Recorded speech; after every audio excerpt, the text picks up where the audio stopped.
When did you catch someone casting shade at you in another language? Once on the subway in New York City, this young guy was telling his friend in French, "Ugh, who would wear red pants?" I turned to him and said, "You'd better watch out, you're not the only one that speaks French." His friend then gets extremely embarrassed and says, "I told you so." ASL here, you'd be surprised at how many deaf people freely talk crap about everyone. It really is a different culture. I'm American, I was in Paris on the metro, and I heard these drunk American girls talking about me. I glanced at them and heard one of them say, "Do you think he's listening?" And her friend said, "No, we're speaking English. He probably only understands French." I don't even speak French. Backpacking in China, a little girl near me asked her dad, "What kind of person is that?" And I answered in Chinese, "I am an American." I get these from kids all the time in Korea. Usually they point and yell, "Hey mom, it's a foreigner." The mum starts laughing instead of smacking their kid for being rude. In response, my boyfriend and I look at each other in horror and then yell in Korean, "What? It's a Korean person!" Usually the mum and kid go eyes wide and are shocked. Living in Germany for a few years, I could understand German. Was traveling in a barn somewhere near Augsburg. A little girl around the age of 5 or 6 with her mother sat opposite me and pointed at me and asked why I was so black. The mother patiently explains about Afro-Americans and slavery and freedom. The girl waves at me while leaving. I'm Indian. German here. It's astonishing how many people think they're safe if they speak English. They must be aware that English is a universal business language, besides French in a lot of countries, right? Besides that, I listen to a lot of relationship things which people should probably discuss in privacy. As a guy who's worked in tourism in an undisclosed European country, I have overheard way too many glimpses into people's personal lives that I honestly don't think I should have been party to. You've been warned, English-speaking tourists. I'm Hispanic and fluent in both English and Spanish, and people often think I don't speak Spanish. So there was this one time I was at a laundromat folding clothes, while these 2 Hispanic ladies are at a table across from me folding their clothes. Both of them are speaking loudly in Spanish, so I couldn't help but overhear what they were talking about. They started talking about alcohol. One of them said ever since she got married and had a kid, she had stopped drinking. The other lady was saying that she loved getting drunk and couldn't live without alcohol, that she wanted a boyfriend so that he could buy her alcohol and take care of her kid. Then they both started talking about their ideal boyfriend. One of them said she was lucky to have found her husband because he's everything she wanted in a guy. The other chick was listing off a huge checklist for her perfect guy, like hot, must worship her, buy her everything, amazing job, cook, clean, take care of kids, etc. She then was interrupted by her friend saying that she was never going to find the perfect one with her list being so long. She then turns and looks towards me saying, "What about a guy like him?" Her friend immediately rejected that idea and began to make fun of my clothes, hair, glasses, everything.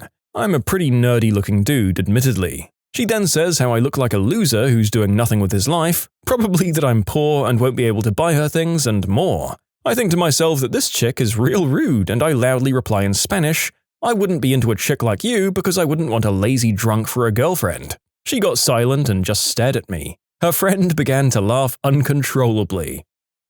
Not me, but I heard from my dad, a stamp collector and an associate curator at the Carnegie Museum. They sold off the collection a long time ago. A group of Polish falcons wanted to see the museum's Polish collection and started trash-talking, in Polish of course, about how badly their country's stamps were presented. The Carnegie Museum had at the time absorbed the entire Smithsonian stamp collection. The curator, who was a Hungarian, spoke English, French, Polish, Russian, Ukrainian, and a few other Eastern European languages. After a minute or two, he walked over to the group and kindly asked them to leave in perfect formal Polish. The curator's parting shot was, "The last cultured Pole was Copernicus."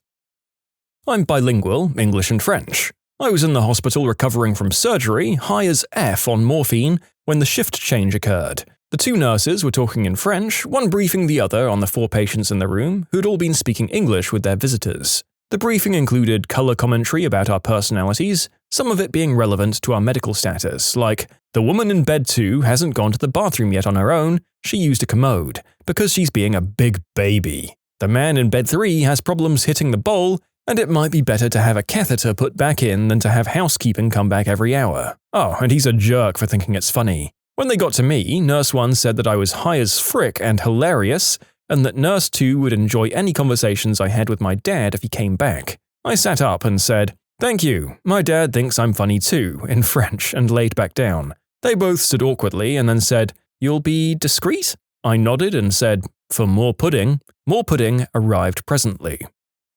Oh yeah, all the time.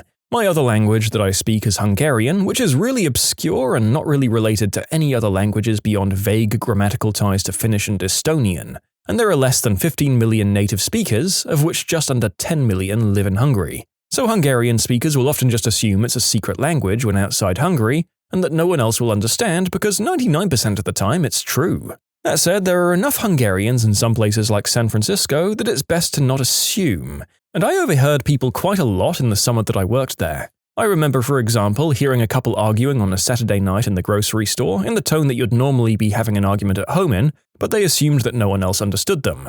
I've overheard hugely emotional goodbyes and confessions in train stations and airports that likewise should have been at home.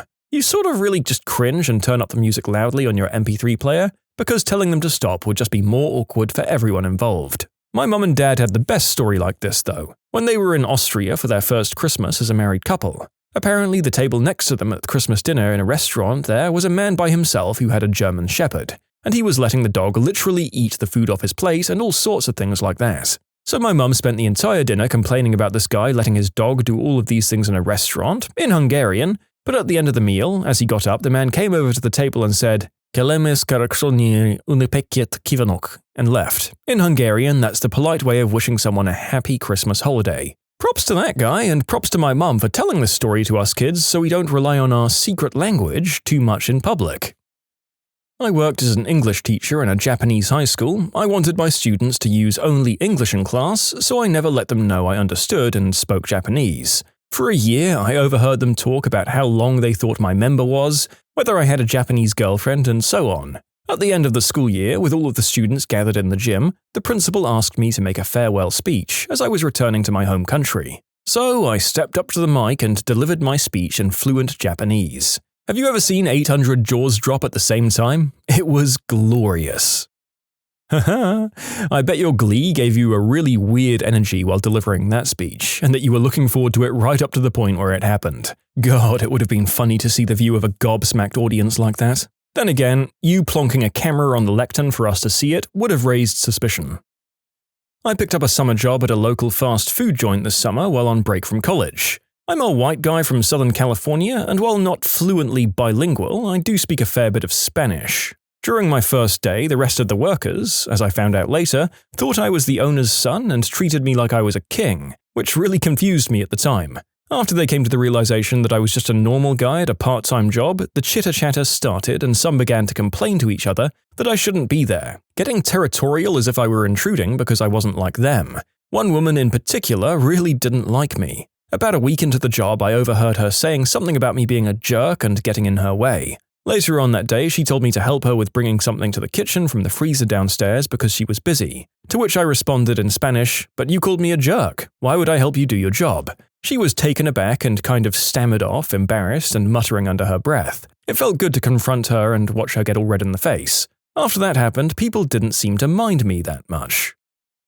My uncle was on the other side of this. My family is Dutch, and when my aunt and uncle were living in London, she taught him the phrase in Dutch for something along the lines of, "The fat woman is a B-word," which they'd employ easily without anyone knowing what they were talking about. At least until they went to Amsterdam and the tour guide at the Anne Frank Museum got a bit surly and he momentarily forgot which country he was in. In short, my uncle called a tour guide at the Anne Frank house a fat female dog in her first language. I spent a few years in Seoul, Korea, and gained near fluency after about a year of immersion. Most days on the streets I'd hear something about the size of my nose or my blue eyes. Usually it was satisfying enough to look right at the speaker until they paused, and then I'd just introduce myself and ask them about their day. I did end up meeting a lot of cool people. In some situations it was a game. One of my Korean friends was fluent in English. We used to take the bus together and talk about whatever, just to see what happened with the crowd. He spoke English and I replied in Korean. It really messed with other passengers' heads. Good times. My mum speaks an obscure dialect of Chinese, although not very well since she learned English upon going to school. But she can still usually understand anyone else speaking the Cantonese dialect. One day we went to a market in Chinatown and my mum was trying to order something, but the people had a hard time understanding her because of her obscure dialect. At that point, the old ladies behind us started talking smack about us in Cantonese. My mum said what she got out of it was, "That lady is very Americanized, her Chinese is terrible, and her daughter, me, is clearly half white and because of that she's ugly." We turned around and gave them the stink eye. You can submit your own stories to be featured here on the channel. The story submission link is in the description below. And if you want to listen to some vibey music in the background, check out easymode, also linked below, and subscribe. I'm a high school English teacher with mostly Hispanic students, and you'd never know it by looking at me, but I also speak Spanish. I never advertise this to my classes until something like this comes up. I've caught students talking crap about other teachers, about me, trying to cheat on tests and papers, all kinds of stuff. One time that stands out was when a student warned another one not to try cheating, and she responded with, "Es un grito no sabe nada." He's a little white boy, he doesn't know anything. I looked at her and responded, "Sabes que esto grito entiende todo lo que dices." You know, this white boy understands everything you say. There was a moment of stunned silence, followed by some kid in the back going, "Oh, shit!" And then the whole class erupted. I was hiking at the Grand Canyon with my friend and my brothers a few years back, and there was a small group of young Japanese girls, high school age, hiking behind us. On the way down, I hear them talking about how attractive my brother is and giggling. I find it funny, but I didn't say anything. They keep talking about him, and then later my friend, and chatting about who gets who, and still I say nothing. We get to a small overlook with a rock ledge sticking out that's sort of hard to access, and my daredevil brother manages to climb around the backside to get a better picture. One of the Japanese girls sees him and says she wants to go over there too, but she looks like she's going to jump to it, which seems dangerous, so I told her in Japanese that she should go to the other side to climb up. Those girls were absolutely stunned and looked beyond embarrassed. They knew I'd understood everything. I'll never forget it. As a brown guy living in Japan, most people assumed I was a tourist and didn't speak Japanese. I used to overhear all kinds of weird and interesting conversations on the train. My favorite would have to be overhearing two Japanese schoolgirls talking about how hairy my legs were and wondering if it would be possible to make a carpet out of it. I didn't know if I should be flattered or offended. I gave them a wink as I walked out at my stop. I felt pretty badass. Haha, you're a lot more confident than the narrator. I would have burned a deep crimson if I heard people making comments about my body like that. Good lord. I was at Disney World on a school trip and there was a German father and son standing in front of us in line. They were looking around and muttering all kinds of insults, the usual fat, stupid American bullcrap. Now, having been an exchange student in Germany for a year, I perfectly understood everything they said. So I turned to my friend and started not so subtly insulting them in English, making sure they could hear me. The father turned around and said to me, "You may not understand us, but we understand you." I looked him right in the eye and said with a big smile on my face, "Machen Sie bitte keinen Aufstand, ja?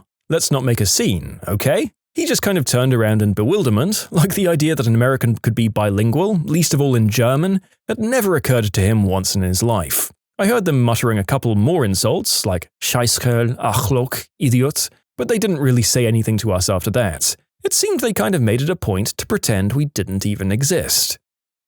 Mandarin speaker. It happens all the time. The weirdest time, though, I was in a clothing store in Tokyo and a family came up and asked me a question in Japanese. I had no idea what they were saying, and then they started talking amongst themselves in Chinese about how I could possibly be in Tokyo without understanding Japanese. Yep, I hear ya. I can speak Polish, and by speaking Polish you can in varying degrees understand Ukrainian, Czech, Slovakian, and to a small degree Russian. I've heard things directed at me once or twice. On one particular occasion, two Ukrainian girls were talking about me on the subway, but I wasn't letting them know that I understood. When I had to get off the train, I simply smiled at them and said, "I understood everything you two were talking about," and left. Their faces dropped. Total opposite of this, but my best friend is Polish, and her mother doesn't even speak English very well. She brought us to IKEA one day and brought us lunch, so I asked my friend how to say, "Thank you very much, I appreciate it." I should have known better, but she goes, "Yeah, say, Gorokokam Kianaga," which is something to the effect of, "I love you undressed, working girl, for frick's sakes, I love you undressed." Her mother's face, and my face, I was mortified. She lay on the floor, dying. Her mother started screaming at her and chasing her around. That's the last time I asked her how to say anything in Polish. Yep, all the time. I'm a white girl living in an Asian country. Nobody expected me to be fluent in Chinese, so I heard people talking about me quite a bit. I usually don't bother responding unless they say something insulting about my family. My favorite thing, however, is not responding in Chinese, but in English. For example, when a shop person says in Chinese, "She's probably a tourist, we can charge her $10 more," I'll say in English, "I'm not a tourist and I won't pay an extra $10 for this." Then I leave them wondering if I'm some sort of psychic. Okay, they probably don't actually think that. Somewhat related, I went to get some breakfast tacos, and while I was in line, one female employee asked another, "¿Te la limpias antes de venir?" I busted out laughing and their jaws literally dropped. She was asking, jokingly, if the other girl had washed her hoo-ha before coming into work. My wife is fluent in Japanese, and when she was 16 she lived in Japan as a student. But she's a New England wasp with blonde hair, blue eyes, and busty, so the expectation among the locals was that she only spoke American. And the Japanese talked all kinds of crap about her in front of her, businessmen talking about her chest, a grandmother on the subway talking about how American women need to cross their legs when they sit because of the smell. Finally, she gets so fed up with this, she asks a kid in her school how to say "frick you" in Japanese. The kid replies, "We don't really have words for that." My wife insists, surely they must have something, and the kid says, "Okay, say this." Now my wife, armed, waits for the right moment. She was on the train. A businessman said something about her, and she turned and said those words. The businessman immediately blanches and gets off at the next stop. My wife thinks this is amazing and starts using it everywhere. Finally, her homestay sister is with her. My wife uses the phrase on some kid calling her gaijin, and her homestay sister freaks out. "Do you know what you just said?" "Yes, I said frick you to that kid." "No," says her homestay sister. "You just told that kid you were going to commit the unspeakable act on him." In short, 16-year-old girl threatens to unspeakable act most of Tokyo. Oh boy, that's one of those I have to move faux pas that makes you stay in bed for the better part of a week. Still, I'll bet none of those people who insulted her saw it coming, and it probably made some of them pause before talking crap about foreigners again. Also, the narrator would like to apologize for his pronunciation on all of the languages in the video. I don't have time to study all of these. Not only have I done this, I've actually busted employees for policy violations this way too. So much yes. I'm a man with very long hair. One evening at Dell HQ, the Spanish-only speaking janitors were behind me waiting for the elevator, and one of them says, "She sure has a nice butt and beautiful hair." They turned red when I turned around to show them my long, elegant beard. I said, "Gracias," in a cute, girly voice. My husband and I, he speaks French and I speak Spanish, and we both speak English, were vacationing in France, and while visiting this castle town some years back, we stopped for lunch. The waiter thought we were Americans and decided to call me a working girl in French when we complained that we had been waiting for 1.5 hours for our food to come out, and said we were going to leave and to please give us the check for what we had consumed. I think the waiter was fired that same day when my husband gave the restaurant manager a piece of his mind in French. I worked for the World HQ of a company, and we were imposing a project on the affiliate in the Netherlands. There were a bunch of English-speaking people, mostly US, UK, and Canada. HQ people worked with an equal number of Dutch people who didn't really want us there. It's very easy to pick up basic words, especially names when you keep hearing them. Someone peeked into the room I was in and asked in Dutch where to find someone. I didn't even notice it was in Dutch, I just answered in English and he left. The 2 Dutch women in the room looked at me horrified, and one stammered and asked how much Dutch I'd picked up. Without missing a beat, the other English speaker in the room replied in a warning tone, "Much more than you realize." Of course, we never had any idea what they were saying when they were talking about us, but those ladies were really nice to us for the next week, and a lot of people quit speaking Dutch around us after that. My father is rather rotund, and at one point we were in a store in Italy while on holiday. Next to the store was a mother with a rather bratty child, and in an attempt to quiet her, the mother somewhat subtly pointed at my father and said, "Manga bimbi," eats children. Sadly, our Italian was not good enough to come up with a comeback quickly enough. I still like to call my father a child eater though. Oh my god, yes, I have so many. I'm half white, half Filipino, but I look like a skinhead with a slight tan. Nobody would ever believe I spoke Tagalog, so I get a lot of these. Here's a few of my favorites. I'm a bit heavy-set and I was at a friend's wedding, which was predominantly Filipino. Anyways, I was in line at the dessert buffet and 2 of the people I was sitting with asked me to go get them food as well. So I had 3 plates in my hand as I was waiting to get served, and 2 Filipino ladies behind me said in Tagalog, "Look at this fat guy, he's gonna eat everything before we get there." I chuckled and shook my head. I didn't bother confronting them since I have a bunch of aunties that would probably do the same thing. I was helping a Filipino co-worker pick up some furniture she brought from a patio furniture place. Since I owned a truck, she asked if I could help her. During this time, everyone had Nextels, and you could do that direct connect thing that made the phones act like walkie-talkies. So she direct connects her husband, telling her we're on our way. He replies back in Tagalog, "Don't let your coworker in the house, he might steal something." Now, this being on the speakerphone, I heard the whole thing, and she knew I spoke Tagalog and understood. Her face turned bright red and she started yelling at her husband, "You stupid idiot, he speaks Tagalog." When we got to the house, he acted like nothing had happened, even invites me in for a beer. I politely said no thanks and helped my coworker unload the truck. She kept apologizing, she was so embarrassed. I was at Disneyland one time when we were on Main Street standing in a crowd waiting for the parade to go by. There was a section roped off for handicapped people. I noticed there was a Filipino family in front of us with a middle-aged man in a wheelchair taking up the front row. As the parade started, the man in the wheelchair got up and walked forward to get a better view. One of the older women started yelling at him in Tagalog and told him to sit back down or he'd blow their cover. Apparently, they got the wheelchair so they could cut in line and get special treatment. What screams "I peaked in high school"? Getting the score of the football game you won against the school's rival tattooed on your shoulder. When I was in high school, this guy a year before me had a fearsome reputation. At house parties, people would fear him just by name alone. He would show up to parties with his cronies and start fights. He came from a decent enough family. Everybody wanted to be on his good side. Anyway, he graduates high school, and most of us were still in 12th grade. I remember he used to come around lunchtime to smoke with the people out front, shoot the breeze, and talk about how much fun it is to sleep in and do nothing and have all this freedom. A couple of months of, "Oh, cool," to, "Why are you still here?" as we awkwardly shuffled back to class. Some of the popular kids from high school still get together very frequently, and you see updates of it on Facebook. I also keep touch with some friends from high school, and I think that that's nice. However, one of those friends of mine once ran into them during one of their get-togethers. He said hi and happened to be sitting not too far from them at the bar.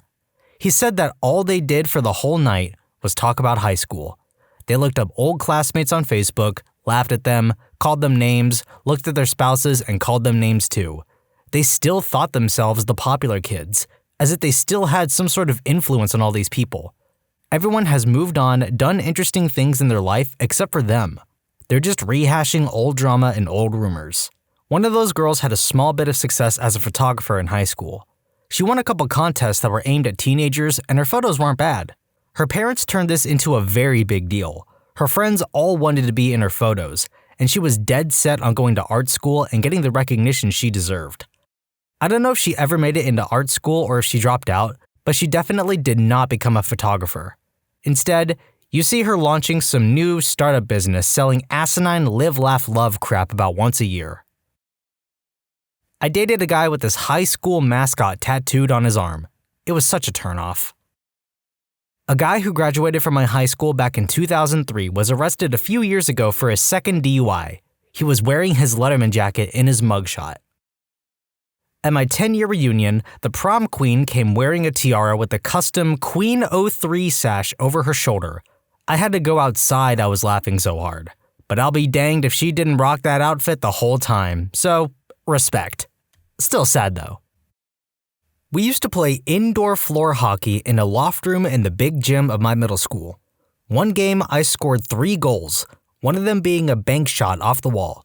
The next year, I wrote about the game for an assignment in English class, and the teacher read it to the class the next day. I'm not sure which one was my peak.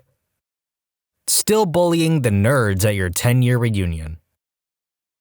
Dropping out of college to promote your pyramid scheme.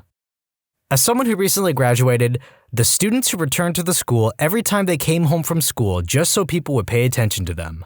Also, not sure how to explain it, but the people who now post blank screens and just text on their Snapchat stories that just say things like, "Always crazy to see who you can really trust when XYZ happens," or "Surprising to see who really cares about you when you need friends the most." Like I said, I don't know how to explain it, but there's definitely a correlation. I taught at a high school in the US for exactly 1 year. During that year, some guy who had graduated a year or so prior came back to visit about 3 or 4 times. This douche just rolled into the school and would pop into classes to say hi to teachers and students in the middle of lessons. I have no idea why, but for some reason, he was walking around barefoot too. He tried that crap in my class, and I asked him promptly to leave, to which he said to me, "Oh, you're new here, and don't understand that I'm sort of a legend around here, so people like to see me come by." Yeah, I kicked, quote, "the legend" the heck out, and promptly advised my students to move on with their lives after they were finished with high school. I knew a girl in college who tried to do the same crap as the other guy I just mentioned, but her old school wouldn't allow her and her friends to even enter the building. She was really mad about it and commented, "How could they do that? We ran that school." That was the saddest thing I'd ever heard someone say. Sharing every memory from Facebook, talking about the good old days and wish we could go back when it's only been a few years since graduation. Filming yourself running drills and throwing footballs off camera in front of your van/mobile home. Selling pot to teenagers and then trying to get them to stay and smoke with you. How do you do, fellow kids? Do you also smoke the marijuana? Want to earn money from home and set your own hours? Edit, thank you for the love, and sorry you all have had that, quote, bestie, read, distant acquaintance, reach out to you with a desperate sales pitch. "Hey hun, long time no see. I know I bullied the crap out of you in high school, but we're past that now, right? Now, want to buy some terrible overpriced supplements/makeup/essential oils from me? Hashtag boss babe, hashtag be your own boss, hashtag killing it."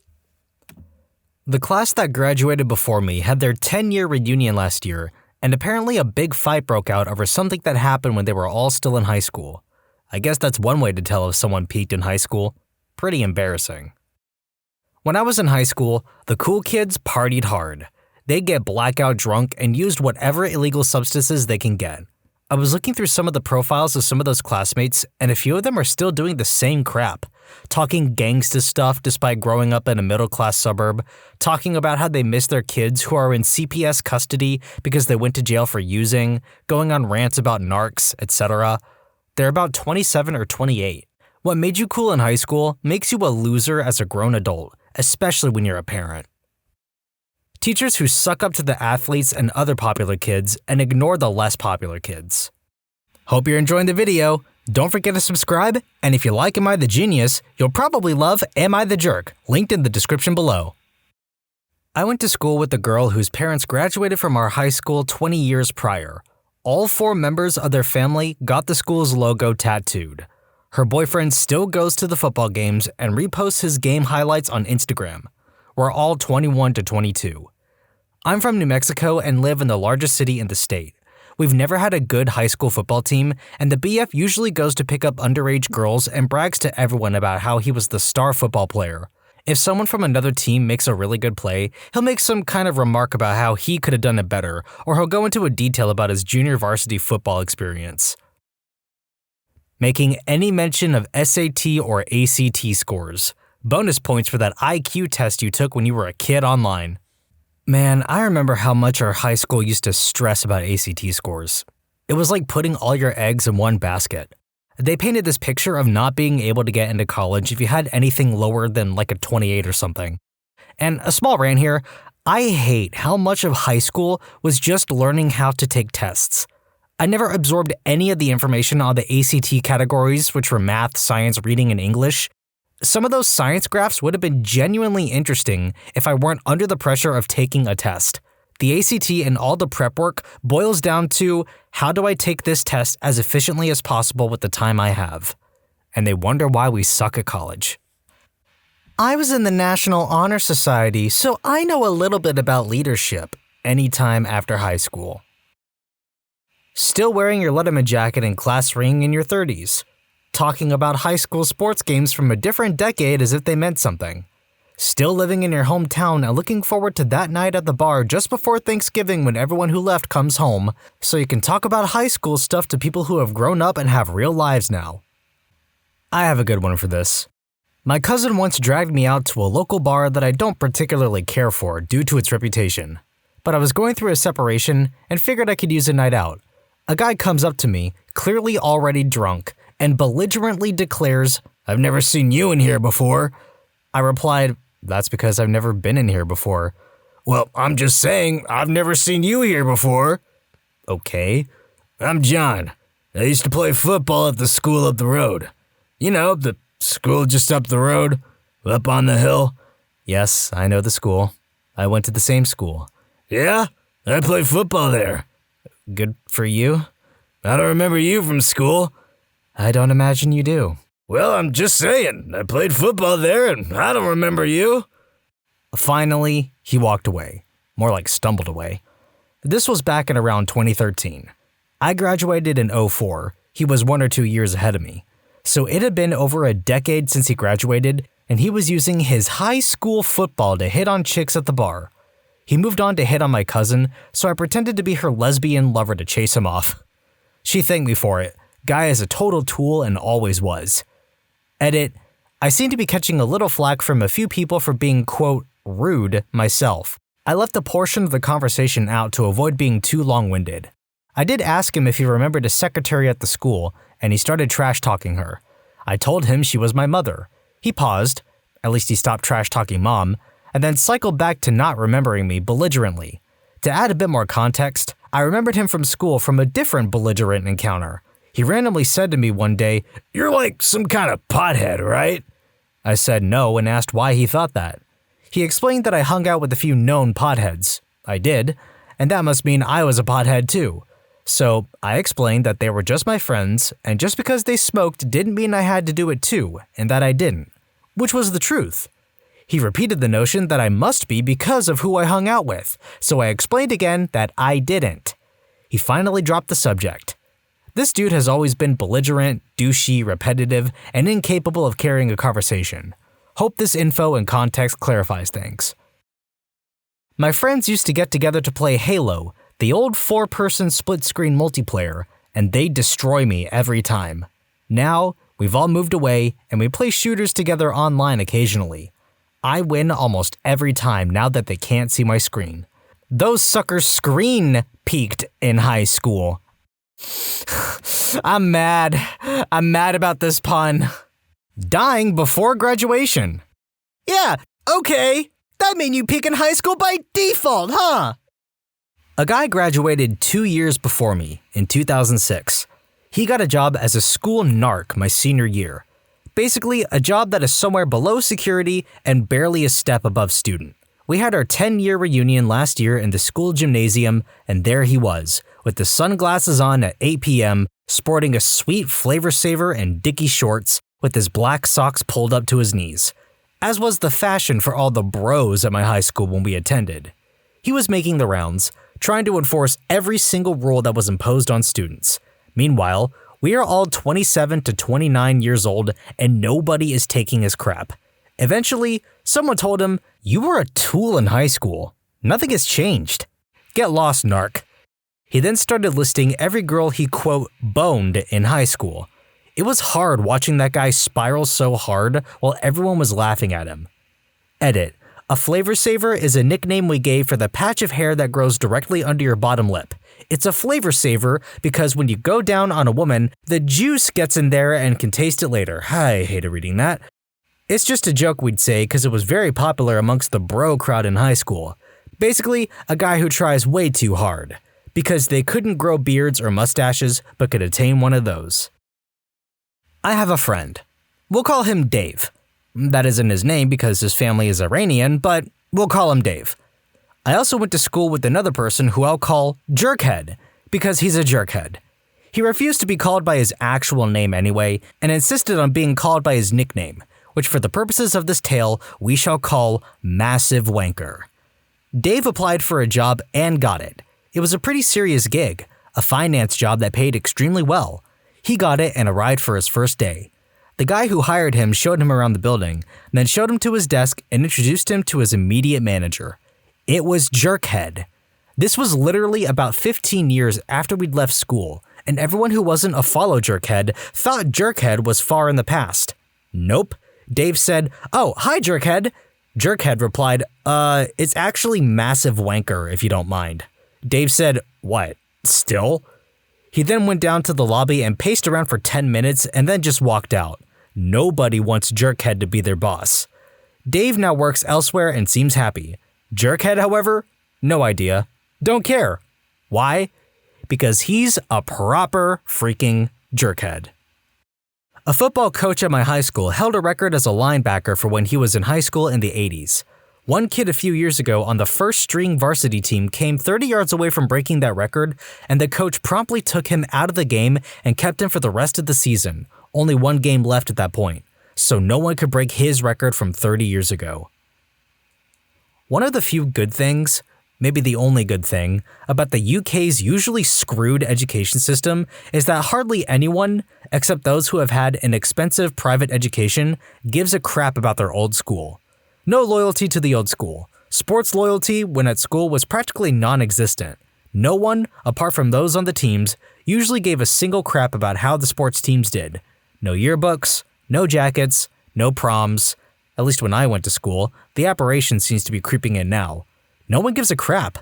School reunions are rare, if a thing at all here. I still know and see a few of my classmates or ones who were at school when I was there, but only because they still live locally and it's not that big a place. The others, I have no idea where they are, how they are, even if they're still alive, and with maybe 2 or 3 exceptions, have no great wish to find out. Still drinking in the same pub you drank in as a student, because that's now full of students. So you're that guy or girl who never left home and drinks with school kids much younger than you. Never advancing your life past the moment when you graduate. I have a cousin who still lives with his parents, has had the same job he had since junior year, and has done nothing else with his life. Alternatively, I have a cousin the same age still living with his mom, but he's going to college and taking care of his grandmother. I think he wants to make it big as a concept artist, but he's working on a fallback degree before he makes the big leap. Huge difference. See, living with parents isn't a bad thing. America is kinda unique in how it treats that. Because you'll find that in a lot of European and Asian countries, people will stay with their parents into like their 30s, and even start their own new families to stay, rather than just saying, you're 18 now, screw off and have fun. That being said, people in those situations are the second scenario, because they're still trying to support themselves and take care of family. Really aggressive sport parents. I stayed at the same hotel as a Little League team, and there wasn't a single parent that I didn't despise. Your only friends are from high school. You tell your college grad older brother, yes, you got a math-heavy degree, but in high school I took Algebra 2 and you took geometry like everyone else looking for the easy path. Says to older brother, everyone looked down on you in high school. Gets ticked when older brother says, you are 38, you graduated 20 years ago, please tell me you have something to be proud of from the past 2 decades. That's oddly specific, dude. You want to talk about it? Are you projecting a little bit there, bud? You need to talk to someone about that? Want to see my prom pictures? I used to be so fit back in high school. You should have seen me play ball back in the day. I probably could have gone to play college. Want to see my highlight reel? I had a guy every other week when I was a teenager. Look how skinny I was back then. I was cheer captain of my high school. I made sure people feared me when I walked the halls. It's like, okay, we get it. You are popular and feared. We're nearly 30 now. Get over yourself. I work in HR and once had a resume that mentioned the applicant had been the captain of the local high school football team. He was in his 50s at the time he submitted this application. In the wise words of my bowels after I have Taco Bell, sometimes you just gotta let that crap go. I did some work at a guy's house when I was about 20 when I was on summer break from college. I was doing some landscaping and such. This guy was a cop, about 35, and was married with a pretty nice house. I would work there, and he would pop over to the house once or twice a day for lunch or whatever, and would check on how the work was going. But one day, he tells me to come to the garage with him. He is searching around the garage for something, but won't tell me what. Finally, he finds a box with his old homecoming crown from high school when he was named Homecoming King. He started talking about how high school was such great memories and all that. He was trying to show off and thought I'd be really impressed, but I was really embarrassed for him, to be honest. My mom, a 42-year-old, has a giant stack of numbers that boys gave her in high school. She brings them out to brag every now and then. It's embarrassing. A Slipknot tattoo, an older model Honda Civic, and an assistant manager job at Pizza Hut. The Civic has nothing to do with this, and you will leave that poor little well-built car alone. A high school teacher who berates a student, me, for deciding not to go to prom. You're going to regret it for the rest of your life. I see why you became a high school psychology teacher. I'm late to the party, but a former coworker of mine who just turned 45 years old posts pictures and messages about him and his brother breaking track records in high school. Sometimes it's a picture of almost 30-year-old newspaper clippings, other times it's trophies, or maybe it's a nostalgic message of wanting to go back in time to high school and being the greatest again. He also likes to mention one of his records is still unbroken. I wished he had cared about his job performance as much as his track and field record. My time working with him would have been much less stressful. Loud mufflers and revving your engines on residential streets. I live in the South, so every single Ford F-150 I see driving in my town? Gather round, kids. This one is freaking weird. About 10 years ago, I briefly toyed with the idea of moving from New Jersey back to my crappy town in Pennsylvania.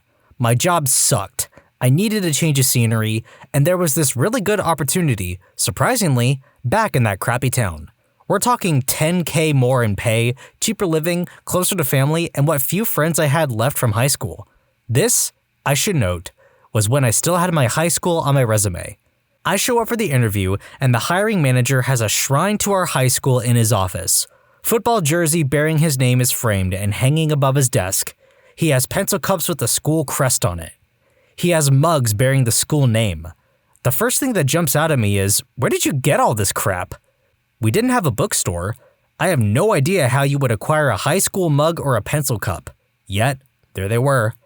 This guy was elated when I sat down and began talking about high school, asking me if certain teachers he had were still there when I went. He had about 25 years on me. Some of them were, as they were fresh out of college when he was in high school. After about a half hour, I ask him if he has any questions about, my experience or skills. He waves his hand and says, "Nah man, don't worry about it. You can handle this job." Sends me to get fingerprinted for the background check and tells me he'll call in 2 to 3 weeks once the background check is done with my start date. 3 weeks pass, no contact. He isn't responding to my calls.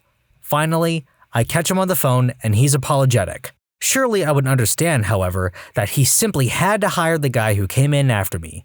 He hired some kid who had gone to the same high school but actually played football. The job required a bachelor's degree, quote, or equivalent. Kid had just been kicked out of college, it was in the papers, for an inappropriate assault he was able to plead down to a misdemeanor.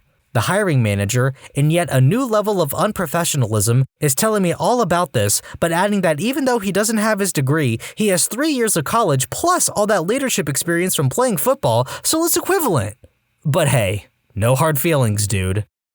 I should add that this guy went to Penn State. He also had a law degree from Temple. I only knew this because of his LinkedIn. He had no diplomas or college swag in his office. Now, I'm all about being proud of your alma mater if that sort of thing matters to you. It just boggles my mind that the last time this guy felt so proud was freaking high school football. Not when he graduated from one of the most well-known, thanks to football, sort of, state schools around. Not when he earned a law degree from a respected Philadelphia law school. Nope. This guy's proudest achievement was playing on the football team of a small Catholic high school that won a championship 2 times in the 45 years that it was open. Honestly, I feel like I dodged a bullet. I don't think I could have taken talking about high school every day. Found a better job anyway, and never went back to that town even for a visit. Hey, psst, over here. What black market do kids at your school run? I used to deal in whiteboard markers for teachers in high school. One teacher had a tendency to hoard them, leaving none for other teachers. I would take markers from him and provide them to other teachers in need. While there was no formal payment, I was given a little bit more leniency at times, e.g., request to leave the classroom for a moment. Once the marker would start squealing on the whiteboard because it was almost empty, I'd get teachers giving me a nod as if to say, "You got the goods?"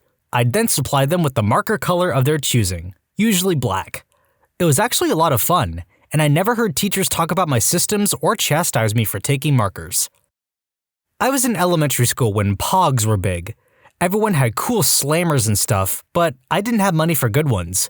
My dad made one out of 1/2-inch mild steel for me and used an engraving pen to make a simple pattern. Everyone was asking me where I got them from. I didn't want to lose my unfair edge, but I also knew I could make money. My dad had a big sheet of this half-inch steel. I told them I was the only one who could get them. I sold them for $15 a pop. My dad kept 10, I got 5. And that's when I learned what overhead was. I went to a private high school with a strict dress code, ties, belt, etc.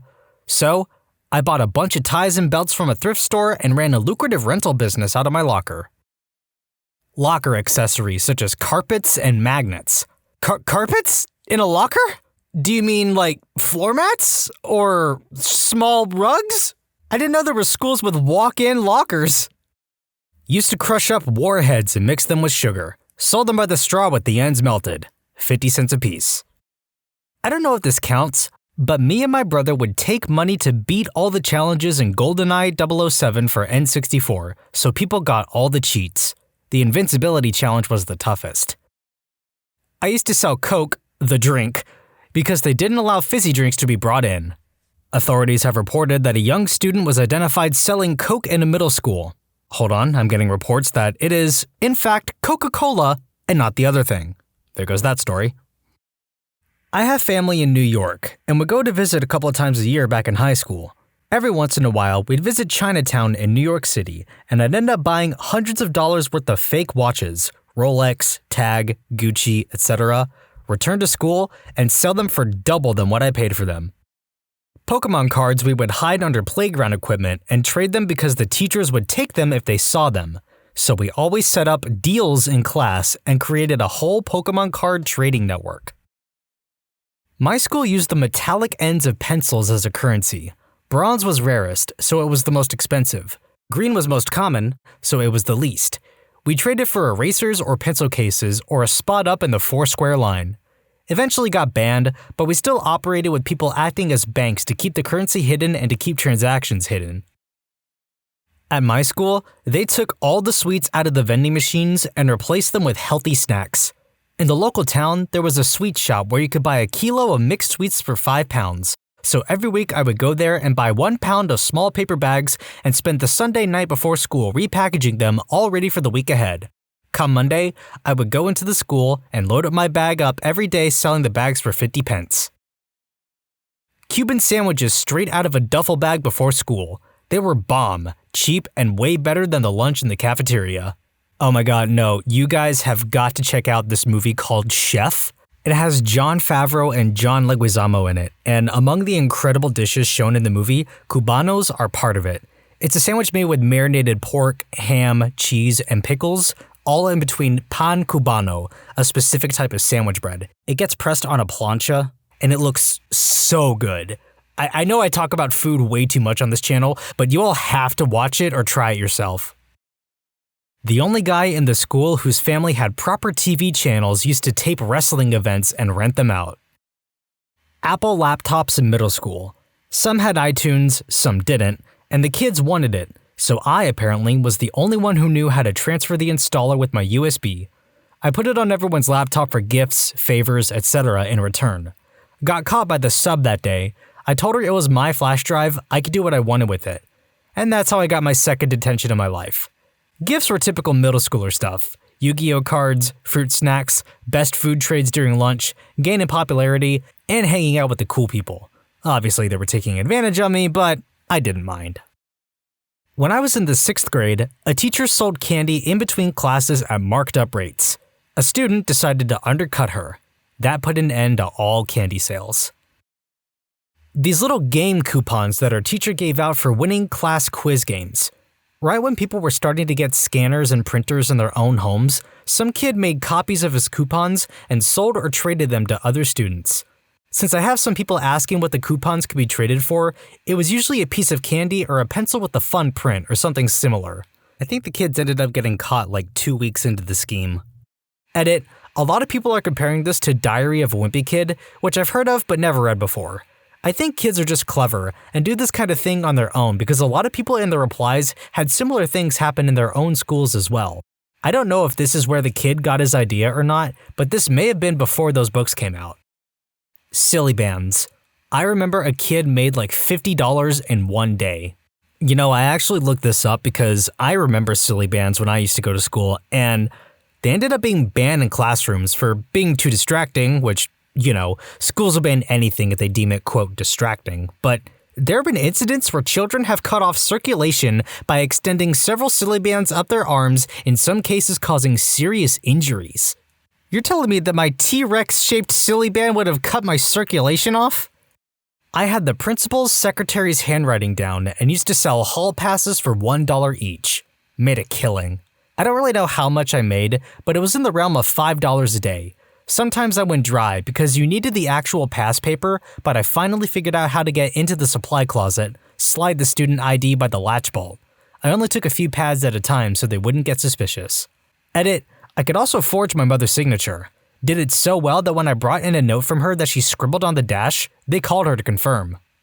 This kid committed forgery. What's not a crime is subscribing to Am I the Genius? Or if you like these videos, you might like Am I the Jerk, linked in the description below. Thanks for watching! MP3s and CDRs were just becoming available. A guy I knew made a killing on mixed CDs. Every week he circulated forms to fill out, where you selected the songs you wanted on the CD. The newest hits were on the top and changed weekly. The rest of his library filled the rest of the form, and there was a space for requests. He'd deliver your disc the following week. He seriously made bank for a couple years until everybody started getting their songs from LimeWire or whatever. I don't know what he's doing now, 20 years later, but I don't doubt he's successful. Just as a bit of an aside, since a few responses have mentioned LimeWire, when this guy started doing it in high school, the only real avenues for music sharing were Usenet groups and IRC. Nintendo games. Some kids sold them off for like 10 or 15 bucks a pop. I don't know where he got them from, but he said he just told his dad what he wanted and his dad would get it for him. He'd ask for the same ones over and over and it didn't matter. He'd end up with 5 copies and he'd just sell 4 of them. Either the kid was the most spoiled brat in history or his dad was straight up stealing them anyhow. Anyways, I could never get any. I had a Sega, but I remember that kid making a killing in grade 3. Slap bracelets. Small southern town with just a Walmart and 1 or 2 small clothing stores that carried them. Anyone who went out of town to do clothes shopping or because their parents worked there would come back with bracelets we couldn't get here, so a little black market popped up. This girl Danielle convinced my best friend and I, along with some other people, that she could forever change the taste of saliva in our mouth, so that our saliva would taste like watermelon, cotton candy, bubblegum, etc. forever. She made us wait a couple days so we could really think about what flavor we wanted in our mouth forever. For example, she would tell us, "Are you sure you always want everything you eat to have a hint of watermelon?" Anyways, after a couple days and we picked a flavor, she charged us money. I can't remember how much, but it was probably 50 cents or something. She made us chew on all this crazy stuff like paper clips, erasers, and other things. Obviously, our saliva never changed flavor, and she stopped this. But I worked at Starbucks a couple years ago in my hometown, and she came in and didn't even recognize me. And all I could think about was how that girl had me chewing on paper clips. I would buy 6 packs of soda for $1.79 and resell the 6 sodas for a total of $3. Not labeled for individual sale? Come on, bro. 2 years ago, I was a sophomore in high school, and freshmen weren't allowed to go off campus, but everyone else was. So I'd take orders, go to the local fast food shops, and get the goods. I'd up the price by about $2 and ended up making about $200 a month. The swim team or something were selling these fundraiser lollipops, and they were insanely popular. I found the website on the wrapper and discovered I could buy my own way cheaper. I could also buy only the popular flavors. So I had only the best flavors and I could undercut the actual fundraisers by a quarter, still making over 100% profit. I quickly became a top seller and made bank until the copycats started popping up. Banana chips were 25 cents in the vending machine in middle school. I always went to school early, so I always ended up buying all of them and selling them for 50 cents a bag. My school was an extremely conservative Christian boarding school. Things that were forbidden were, by no means a complete list, jeans for girls, shorts for everyone, candy, any sort of food in the dorms, cell phones, any form of gaming system, TV or movies, playing non-Christian songs on musical instruments, clothes made by popular brands, A&F and Hollister, etc. Naturally, there were a few students who started selling food, candy, and A&F/Hollister clothes. Why people bought these from them, I don't know, but they made huge amounts of money. A lot of the kids at that school were rich doctors' kids, so there was plenty of money to go around. One guy sold a box of Altoids for $15. TLDR, my high school was so strict that the black market was people paying ridiculous amounts of money for food and snacks. I lived in an area with a lot of retiree-age people, a lot of which ended up raising their grandchildren. It really isn't a good area. Being older and from a rural area, they still don't trust online sites like eBay or Amazon, so I started ordering people things from those sites for actual money and added a charge for me to be making money off of it. It eventually got shut down because I got someone a USB in the shape of a pistol. It was the size of a USB and clearly a USB, but it didn't matter. The principal actually got the police involved to try to get me in real trouble. Some kids made a habit of stealing chalk when the teachers weren't looking. After a while, they started selling it, charging more for longer and fresher sticks. It ended with someone eventually snitched on a buyer, which started a cascade of counter-snitching. A cascade of counter-snitching. That is such a beautiful sentence. Many pockets were emptied, some with chalk, but most of the dealers had hidden their chalk and got away with it. I was a Pokemon card smuggler.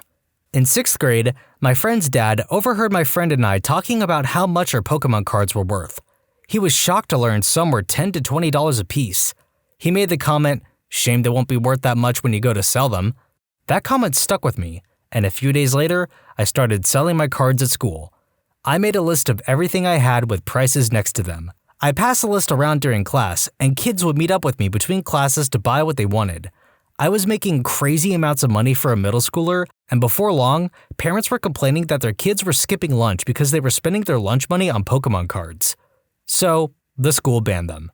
But I still had a good bit of inventory to move. I did all kinds of things to avoid getting caught.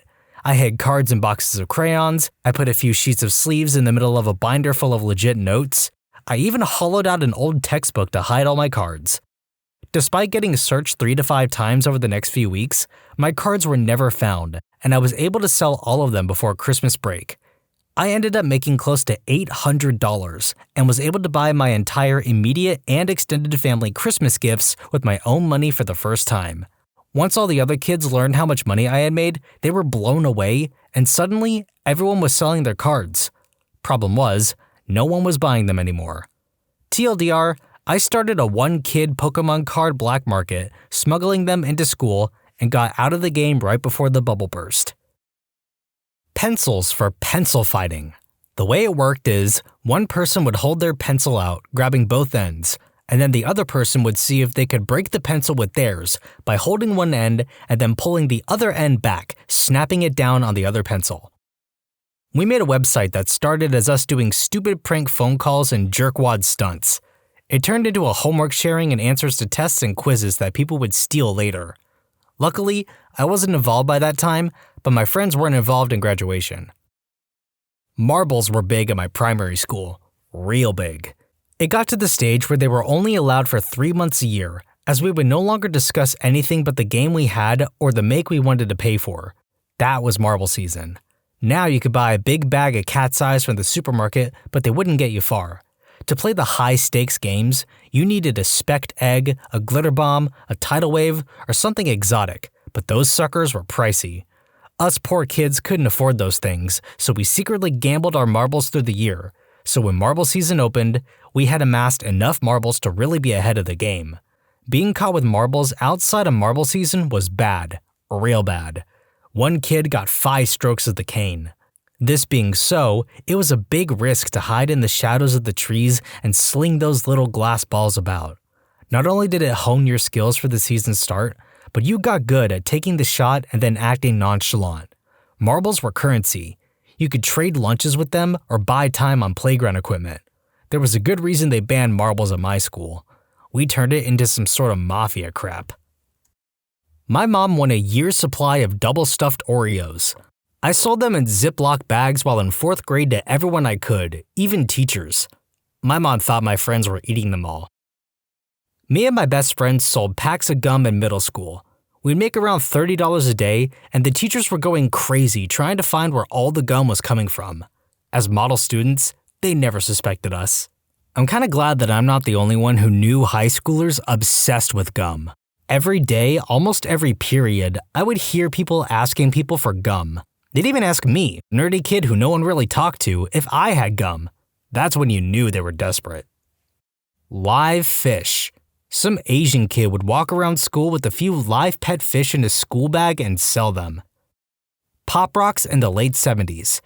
Kid drove 40 miles from Alabama to Catholic school in Georgia and got him an AL and doubled the price in GA. Sister Charles broke up the ring before we could find out if drinking Coke and eating Pop Rocks blew up your stomach.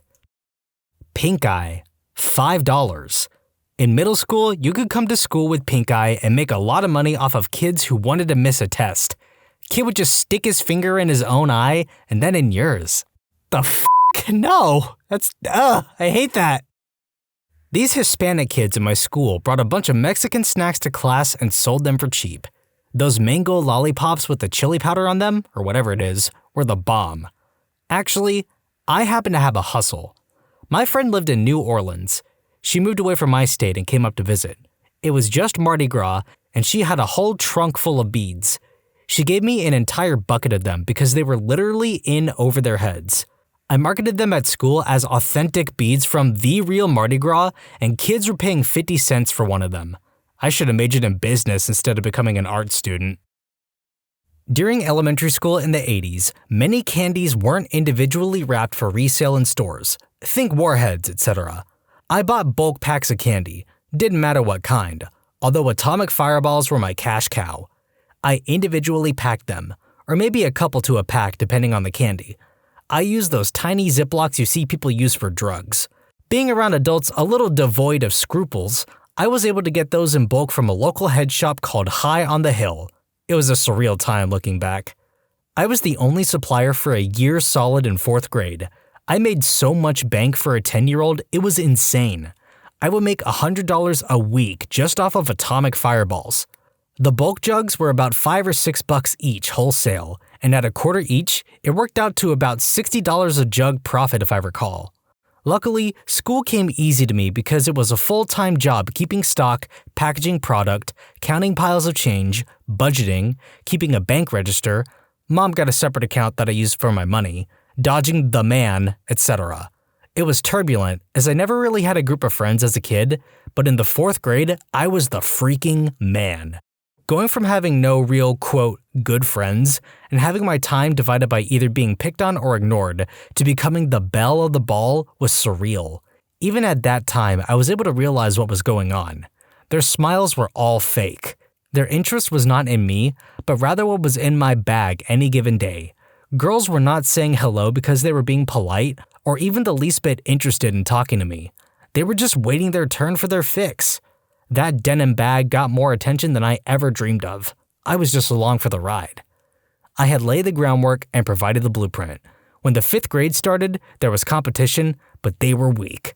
They would always sell out or only buy enough to make a few bucks here and there, largely selling lollipops or prepackaged stuff, Hershey's Kisses, Bit of Honey or Tootsie Rolls, whatever they could grab at the store before school. It was amateur hour.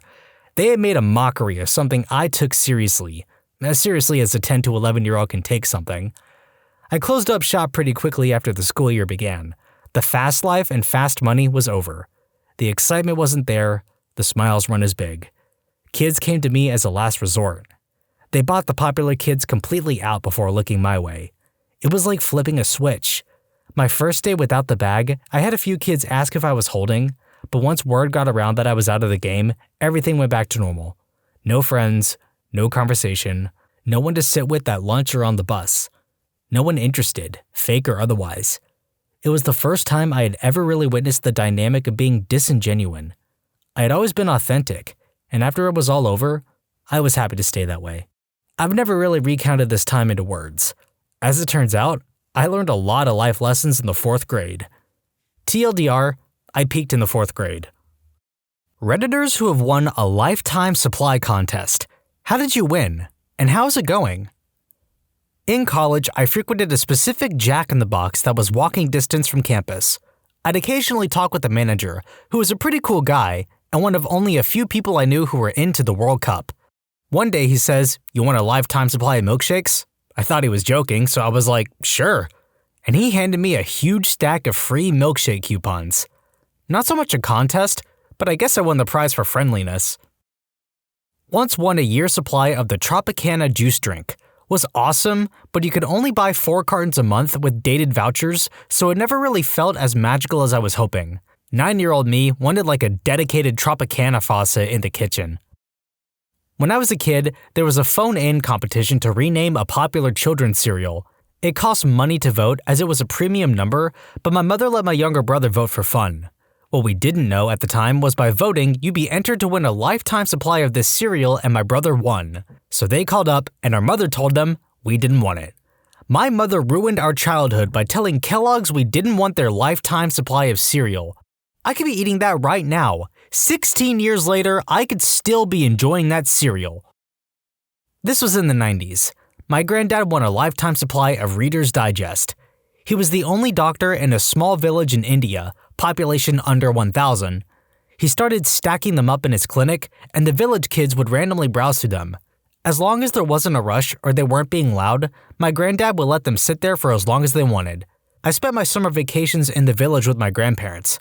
My parents had moved to a nearby city long before I was born, and so it happened that every summer, I'd come to the village to find my rural friends speak better English than anyone else in the village, and in some cases better than my English school-educated city friends, and sharing jokes from the "life's like that" and "laughter is the best medicine" sections. Every time I think back on it, I feel happy and proud of my granddad.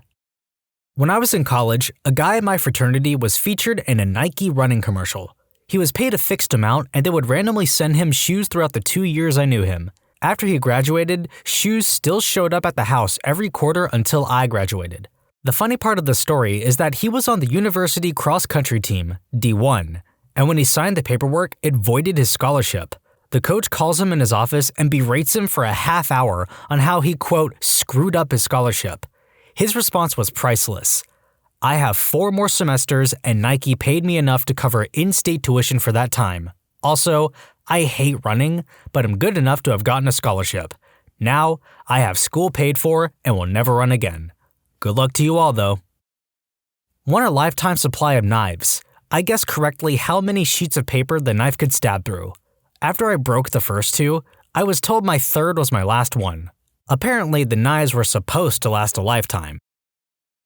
I went to school with a kid whose mom won a lifetime supply of aluminum foil. They wrap everything in foil. His whole lunch every day was wrapped in foil, sandwich, fruit, etc. And then they make one of those baking pouches, and that's his lunch bag. When we had dessert potluck, his cookies came wrapped in foil. I asked him about it, and he said that they even wrap all their Christmas presents in it, and they still get too many boxes of it. They give it away to friends and family.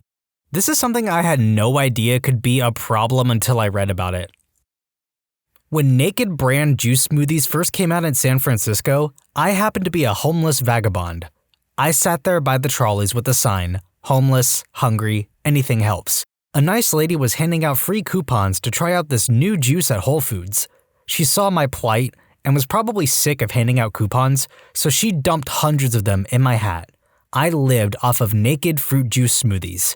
Every day I would walk into Whole Foods and redeem one of my coupons. I had a seemingly endless supply, and the company hadn't put much information on them, so they didn't expire. Someone grifted my bag though a few months later, but I was so amped up on B vitamins and antioxidants that I chased him down. He said sorry and shared a huge package of imitation crab with me. I made a new friend and bought him some Naked juice with my coupon. I ended up losing the rest of my coupons by being an idiot, but that's when I sort of had a lifetime supply of something. My friend and I were in a competition at an arena football game to win, quote, free pizza and beer for a year. The first person to kick a field goal from 15 to 20 yards away would win. Apparently, their definition of a year's worth of pizza and beer is 12 24 packs of beer and a large Rocky Rococo's pizza per month for 12 months. We had to pick up all 12 cases of the beer from a distributor at one time, so we had a party. Obligatory not me, but a friend. A friend of mine won a lifetime supply of pizza from Pizza Hut. They calculated his age, the average pizzas a person consumes per year, did some mathematical calculation, and FedExed him a check for $37,000. In my book, he won. Want to win a lifetime supply of free YouTube content? Subscribe to Am I the Genius or Am I the Jerk, linked in the description below. Thanks for watching! Not me, but this happened back to a good friend in 2010. He was wasted waiting in line for Late Night with Jimmy Fallon. Got asked if he wanted to do a skit involving punching balloons on air. So he gets on air and they dress him and 2 other people up in karate uniforms. The 2 other people go and kind of try to get some balloons, but you can tell they were shy. My buddy gets up there completely drunk, and Jimmy asks him his name. He tells them his name is Show Nuff, the Shogun of little town in Northeast to protect his privacy. Questlove gets up from behind the drum kit and gives Show Nuff a hug. My friend proceeds to ninja kick all the balloons, and Jimmy tells him he just won a lifetime supply of soft taco kits. The Roots play a theme song, Who's the Master? Show Nuff! I lived with him at the time, and we seriously had 2 pallets of taco kits dropped off at our house. We had them in the cabinets, living room entertainment center, gave them away. But, 1,000 boxes of taco kits is hard to give away. We donated about 200 when we realized we wouldn't use them all. Flash forward 2 more years, 2012, and he once again got back on air to tell a story of how he woke up drunk in a casino elevator. Sure enough, The Roots again play his theme song. I cannot find a YouTube link, and the link we put up was taken down for copyright and cannot find it on Hulu. TLDR, friend got 1,000 taco kits, quote, lifetime, from the Jimmy Fallon show, and The Roots made a theme song for him. He's now been on Jimmy Fallon 4 times since. My wife won a lifetime supply of pet food for a cat. They didn't even bother sending product. They just tacked another few $1,000s onto the $10,000 cash prize. That was a nice little windfall. The only weird thing was that it was paid as a stack of maxed out Visa gift cards. You can't really pay things like mortgages and credit card bills with what amounts to a credit card, so we ended up using the gift cards for things like groceries. It's pretty amazing how far your paycheck goes when your bill for food and incidentals is effectively zero. Didn't win, but received a lifetime pass for a music festival. So far, there have only been 2 years of festival, but they just confirmed the 3rd. 2 of the best weekends of my life. Would recommend. Edit, received it by attending the festival announcement party. Everyone got an envelope upon entry, which clearly had passes in them, but said not to open. At the end of the night, if you still had a sealed envelope, they gave you a quote, lifetime pass. I think about 20 out of 200 people maybe. When I was little, I won a lifetime supply of apples by correctly guessing how many were in a barrel. There were 110 and I guessed 109. The prize was 110 apples at a time each month. It was insane. After the first delivery, my parents begged them to stop. It's impossible for a family of 3 to go through 110 apples before they rot, and our neighbors stopped answering the door when they saw my parents standing there with bags of apples. Grandpa negotiated free cell service for life for him and his wife when the cell company wanted to put up a tower on his farm. After a few years, they started getting charged because the tower was bought by another company and they wouldn't respect the deal.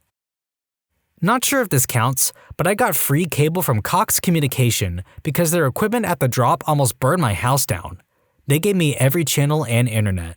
Well, some time passed, and they sold to Suddenlink, and I thought nothing of it. Well, I got a bill 2 months later for $600, and I was like, what? Suddenlink refused to honor our agreement with Cox, and to this day, I refuse to pay that bill, and our internet is under my new wife's name. Not a lifetime supply, but my grandpa enters every contest imaginable, and once won free tampons for a year. My sisters and I got to take them because my grandpa doesn't have a uterus. The things he had to post on Facebook to get entries were hilarious. All things about being a strong, independent woman. That man has no shame if it means he can win even something completely useless to him. Edit, for those who are curious about other things he's won, I'll see if I can send this to the editors. Here is a picture of him next to his own life-sized bobblehead of himself for your viewing pleasure. My mother won a lifetime supply of Pez on Let's Make a Deal. It was a few cases of dispensers and candy. I'm really into competitions, and although I've never won a lifetime supply of anything, I've won a year's worth of cheese. Twice. The first time was 12 vouchers, but for the second one, they actually sent me 2 massive screw-off cheese wheels. They were like 25 pounds each. I cut them up and filled my fridge and freezer, and the fridge and freezers of my friends, with cheese. It actually froze and defrosted really well. I'll be eating that cheese for ages. A friend of mine won lifetime Sonic on a radio contest. Every month, he gets a Sonic gift card for $200, and he takes everyone up there for a free meal and spends the rest buying random people's meals. My friend won free chicken from Raising Cane's for life. In order to claim his chicken, he had to present the card given to him. After a few months of free chicken, his wallet was stolen, putting an end to his free chicken. Somebody was very happy when they saw that card in his wallet. It wasn't a lifetime supply, but I won free pizza for a year from this bomb place, Pizza Rev. I only got one pizza a week, but most of the time I'd go with friends, family, or dates, and they'd just give me the entire party's pizzas for free. So really most weeks, I got 2 to 4 free pizzas, and I never missed a week. They knew me by name there, and all new employees would greet me with, "Hey, it's Free Pizza Guy!" I miss that free pizza. Won a lifetime supply of Chuck Taylor Converse. Basically, they sent me 12 vouchers for a free pair of Converse. You could pick high or low top and the color. I think I still have one of the pairs, and the rest I gave to friends and family. Our elderly neighbors won a lifetime supply of Snickers. We have a very large family, parents plus 10 kids, and the summer I was 7, my father was injured at work. While waiting on workers' comp to be paid, our electric, water, and gas were all shut off. Our neighbors ran a hose to our backyard for water, an extension cord for a microwave, and gave us dozens of cases of Snickers. We lived the entire summer on candy bars and ramen. I can't stand the stuff now. Okay, but mad props to the neighbors though, they are the sweetest people. I have a friend that did an Arby's commercial years ago. They gave him an Arby's card that could be used for up to $20 or $25 a day. It's like a gift card that gets topped off daily. Only bad thing is, he can't save the credit to make a big purchase. It has a cap of $25. Not so much one, but my mother-in-law has free broadband for life. Company needed to run a line through her garden. Mother-in-law says sure, but I want free internet forever. Hasn't paid a cent in 2 years, and the disruption to the back garden was minimal and easily fixed. I won a year's worth of burgers from Jack in the Box in college. They gave us 156 cards that would literally work for any burger or sandwich on their menu. I gained about 15 pounds, and then I started to use them as trading tools to get my stoner friends to do stuff. It started with, if you run down to 7-Eleven and get me a Gatorade, I'll give you 1 burger card, and then turned more into things like, you drink that bong water, I'll give you 3 burger cards. It was glorious. The cards definitely didn't last me a year. Not myself, but my aunt won a lifetime supply of donuts from Krispy Kreme. In reality, they just gave her a crap ton of vouchers for a free dozen of donut boxes. I don't remember how many, but I know she got a box a week for at least a couple years last I checked. She won it by being first in line at a new store opening. Why she went, I don't know, since she wasn't like the donut queen or something. Won a lifetime supply of free coffee from a brew shop in town. I guessed correctly how many beans were in a tall plastic cylinder. Shop closed 5 months later. In 2009, I entered the mychipotle.com contest with a music video and came in second place. Second place prize was $5,000 and a party for 50 of our friends at Chipotle. Everyone ate for free. Winning that was awesome, but honestly, the best part was that after the contest was over, Chipotle asked me how many people were involved in the making of the music video we made, and then sent a deck of playing cards for each person. The catch? Each card in the deck of cards had written on it 1 free burrito. Yeah, including Jokers. 56 free Chipotle burritos.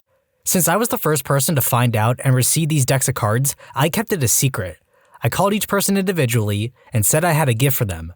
Seeing them open the deck of cards, figure out what it was, then react to it was the best part of this whole thing. Each of them volunteered their time to help make the video with no promise of winning or any reward. So, all in all, no lifetime winnings, but to a bunch of teenagers, it certainly felt like a lifetime of burritos. Didn't win it, but once I was driving down this crappy dirt road and found a pile of thousands and thousands of AA batteries. No idea how they got there, but they were pretty fresh, no corrosion. So I took a 5-gallon bucket, filled it up, and went on my way. 4 years later, I'm about 3 gallons in, and they still power my Xbox controllers. I guess I should add this interesting detail. Strangely, they were Kodak brand. Like they were supposed to be in disposable cameras or something. They didn't ever last very long, maybe half as long as Duracell/Energizer, but they were free. I won a year's worth of ice cream. The deal is for 1 pint a month. Here's the kicker. I live on the other side of the country from the ice cream shop. My parents love it though. I've heard of actors, comedians, and celebs doing Taco Bell commercials. They get a lifetime supply of Taco Bell. They send them special Taco Bell currency after they run out, usually enough for months' worth of Taco Bell. The Sky Dome held a naming contest back in 1987, 2 years before it opened in downtown Toronto. The contest winner, picked at random from the many Sky Dome entries, a play on the stadium's retractable roof, received a lifetime supply of tickets for any event at the Dome. The stadium has changed ownership multiple times, and even the name has changed. It's now the Rogers Center, but the prize is still being honored. I won a lifetime supply of coffee beans for having guessed how many beans were in the tall glass jar during a competition. They arrive faster than I can use them, but the beans are high quality and make fun gifts for friends who like to grind and brew. My aunt won a lifetime supply of rice-a-roni from The Price is Right. She used to get them faster than she can use them, but now, understandably, she's sick of it, so she just stockpiles them in her rice-a-roni closet and donates hundreds of boxes of them at a time. Yes, she has a closet of rice-a-roni. The neighborhood kids love her. Probably too late to answer, but I get to mention my favorite aunt. She passed away 5 years ago now, and a lot of her competition wins were still active, so technically were for her lifetime. But really, she was just the luckiest person I knew, other than dying at 45 of breast cancer. In the time I was aware of her competition entering, she won a car, a free cruise for 2 people for life, a lifetime supply of ice cream, dog food, and some type of chicken nuggets.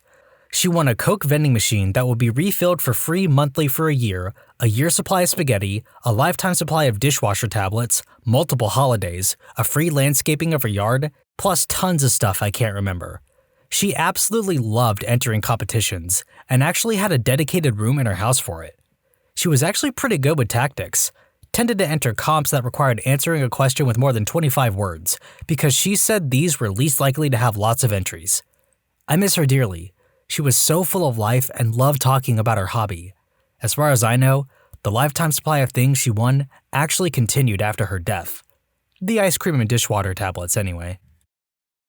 My high school geometry teacher's son won a contest where he was featured on boxes of Kraft mac and cheese and also got a lifetime supply of it. He had a picture of it / a cutout of the box on his desk, which was hysterical, and all I remember was him complaining about how sick he was of mac and cheese. I won a lifetime supply of Vegemite. It was only 2 jars. When I was a kid, I won 2 free Blockbuster rentals a month for life. It was awesome for a while. Now, it's not going so well. It wasn't a lifetime supply, but it was a year's supply of flavored milk. The company hosting the competition is based in Perth, Western Australia. The goal of the competition was to rename each flavor of milk to something uniquely Western Australian based on its color. In my case, I renamed the spearmint flavored milk, which is green, to Transperth, which is the public transport service in Western Australia. I came in second place for my submission and won a year's supply of flavored milk. Unfortunately, they couldn't figure out the logistics of sending me the milk, so in the end, they just transferred the equivalent amount of money into my bank account. I think it was about $1,200 or so. The money is long gone and well spent, and the irony is that I don't think I spent any of that money on milk. Go figure. I won a year's supply of Whataburger. Won it in a raffle at the opening of a new restaurant. What it really was 52 coupons for free Whataburgers. So basically, 1 burger per week for a year. Edit. Because of the popularity, I guess I will expand upon this story. I was 14, I think, when my family won this. I am now 17. Once a week, my family would go to Whataburger, and because of the terms of the coupon, one person would get the free #1 combo, and everyone else would get what they wanted, but we would pay. Honestly, they still made money off of us doing this, even though they gave away 52 free burgers. I am still glad though, because it gave us an excuse to eat Whataburger every single week, and who wouldn't want that? Redditors who have been kidnapped. What was your experience like? Are there things you do now that you would have never done before? Serious replies only. My father, quote, kidnapped me when I was 7, and it was the best thing that ever happened to me. I lived with my alcoholic mother and her insane boyfriend. I wasn't abused physically, but looking back, the mental abuse and neglect was very traumatic. Some borderline child called it things. Anyways, my father had visitation rights and picked me up every other weekend. One weekend, he came to get me and saw that I had not eaten much. Food was almost always under lock and key. and my mom and her boyfriend were nowhere to be found. So, my father told me, pack your stuff. We spent some time hiding out at different places with family, friends, even hotels in Laughlin and Vegas. It was like a mini vacation. I even remember staying at my dad's girlfriend's house when the cops showed up. I hid under the bed while they talked to her. At the end of the day, I never had to go back to my mom's boyfriend's house, and my father won majority custody. I'm not sure how I would have turned out if I had stayed there. Thanks, Dad. When I was maybe 10 or 11, my neighbor kidnapped me. She was this single woman in her 50s who was always super nice to me. She was always on her porch, and she'd wave when I came home from school. Anyway, I was walking home from school and she was waving as usual, but this time she was beckoning me over. I went up to her porch and she asked me if I wanted some meatloaf she made. I freaking loved meatloaf, and she seemed harmless, so I said yes. I expected her to come outside with a plate or something, but instead, she called me in and told me to sit downstairs. I felt weird about it, but I followed her into her basement and sat down on a couch. She brought me a plate of meatloaf and I watched Pokemon 2000 on VHS. She had a freezer with those tube popsicle things too. After I ate, I told her I needed to go home, and she told me my parents called and asked her to keep me while they ran errands. I felt weird about it and suspected she was lying, but I just kind of went along with it. I remember I asked her if I could get my Game Boy at one point from my house, and she said my parents told me not to let me out of her sight. I remember watching Men in Black and falling asleep. When I woke up, I tried leaving, but the door was locked. She left some banana pudding for me on the table for when I woke up, so I just had that and went back to sleep. She opened the door at like 5 in the morning, woke me up, and asked me if I wanted to go home. She looked like she'd been crying. I told her yes, and she let me go. My parents asked me where I was, and I just told them I went home with a friend after school. I didn't have a cell phone, so it was pretty normal for me to just be gone for a day. I didn't see my neighbor on her porch the next Monday, so I knocked on her door. She came outside, and we talked on the porch about stuff. We never talked about that night, and she probably thought I didn't even realize what happened. She didn't say, but I think she had a kid who died a couple years prior and wanted to fill the gap. I never hated her for it or anything.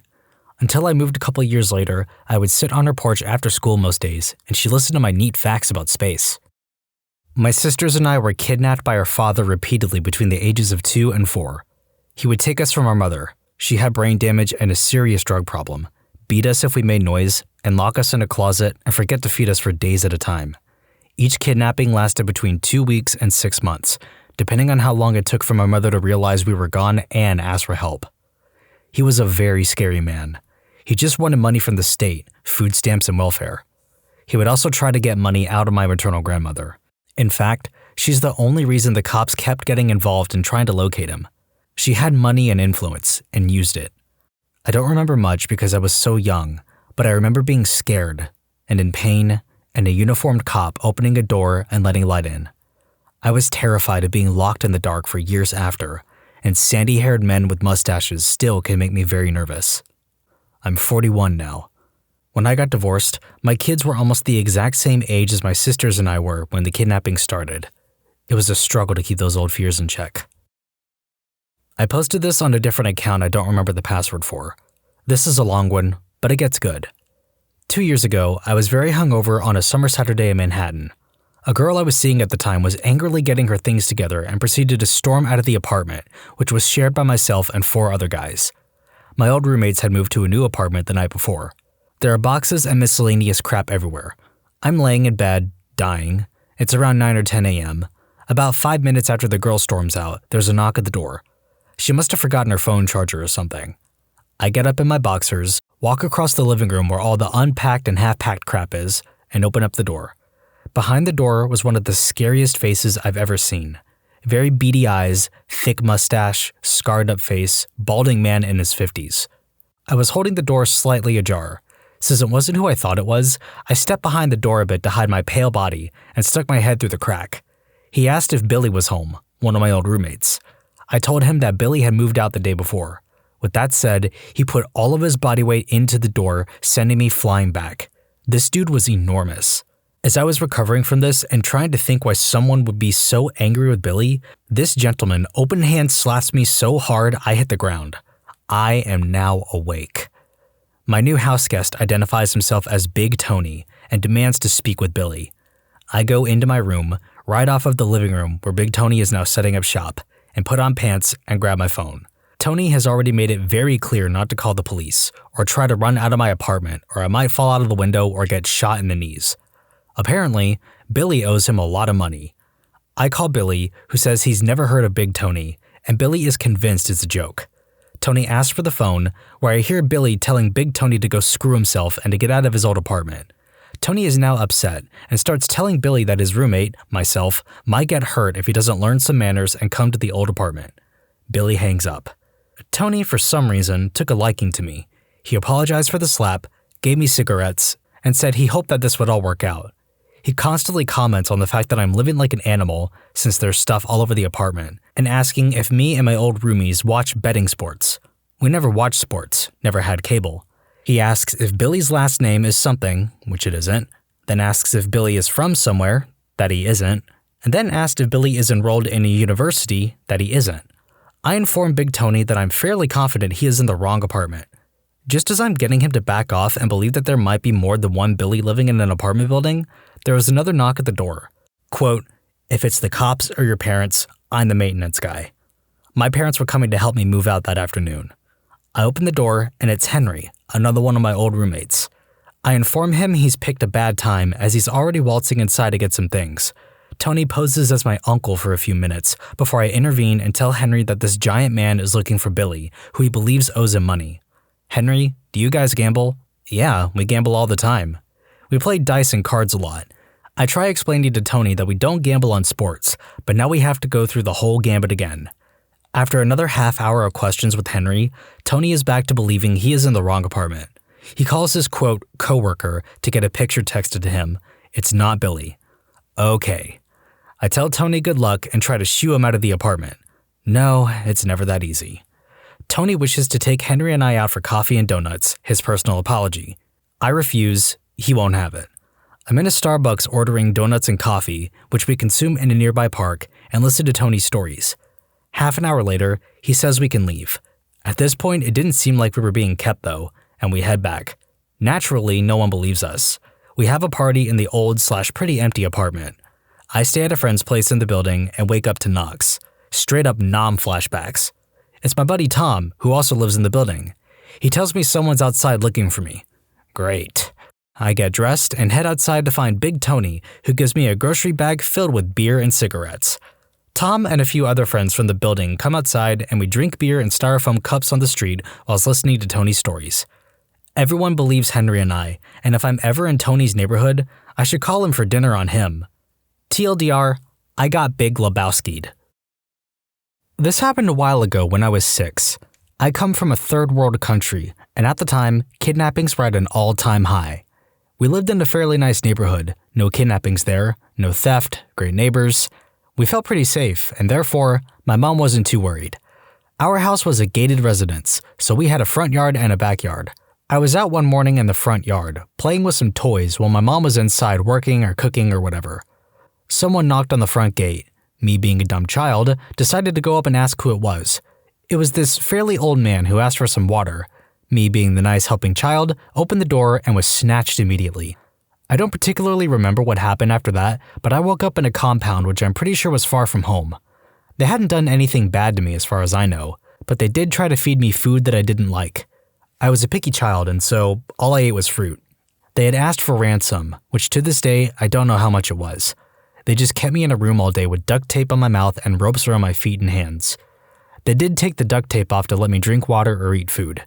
Anyways, a few days later, the police busted them and arrested them. They ended up in jail for life is what I was told. Not too long after that, my parents decided to move to a different country and now all is well. I still think about what might have gone wrong if they had sold me into child slavery or something, fairly common in my country. Life resumed after that. I'm as happy as a 20-year-old can be. Nothing really changed. I still don't know why I was kidnapped, maybe for ransom or whatever. In exactly a month, it'll be my 14th kidnapping anniversary. Not much like the other stories here, but my ex-boyfriend abducted me from my parents' home when I was 19, threw me in the trunk of his car and drove off. About 8 hours later, a lot happened in between, including me getting out of the trunk and into the back seat. The police spotted his car and engaged in a high-speed pursuit. He crashed into a tree, served about 4 years, and is out with a wife and 3 kids now. It didn't affect me as much as people expected it to, and I haven't really changed anything in my life because of it. It happened in the past, and that's how I view it. My mother kidnapped me. My parents were in the middle of an ugly divorce, and my mom was a stay-at-home mom. Since she depended on my father for money, she assumed she would lose me in the custody battle. My mother is a dual Canadian and American citizen. My father is American. So one day, when my dad was at work, she didn't send me to school and took me from USA to Canada. There was nothing my dad could do because we weren't in the USA. It was several months before my mom decided to do the quote, right thing and go back to the States. By that time, my dad has lawyered up so well, she basically lost all rights to parenting me. This happened when I was 6 to 7. My mother ended up moving back to Canada to be with her family. If I could go back, I would have begged my mom not to return to the States.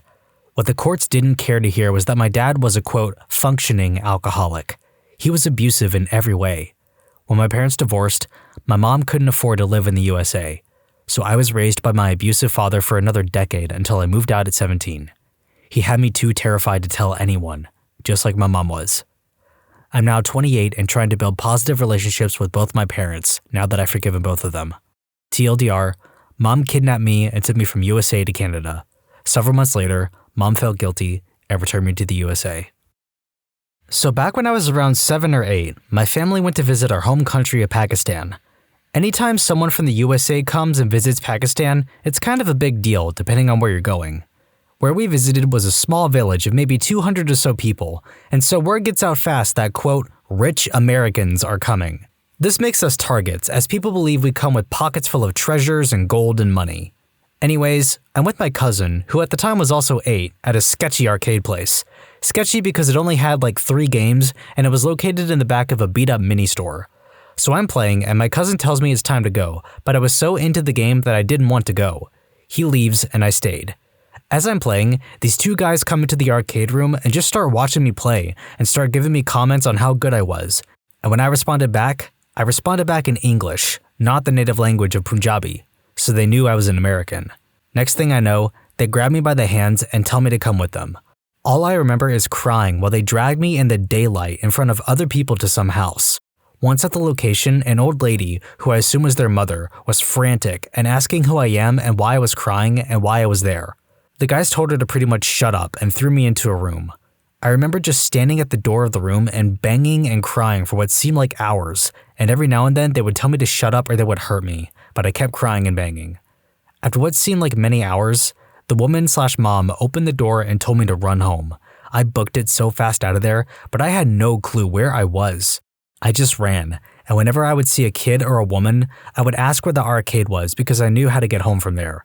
Pakistan is notorious for what they do to little kids, especially young boys.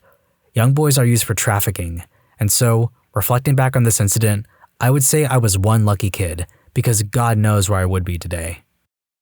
I met a man online who was around my parents' age.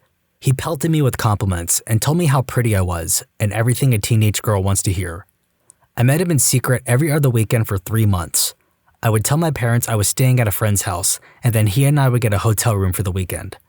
He started getting really controlling, bordering on physically abusive, so after a particularly harsh fight, I told him I didn't want to see him anymore.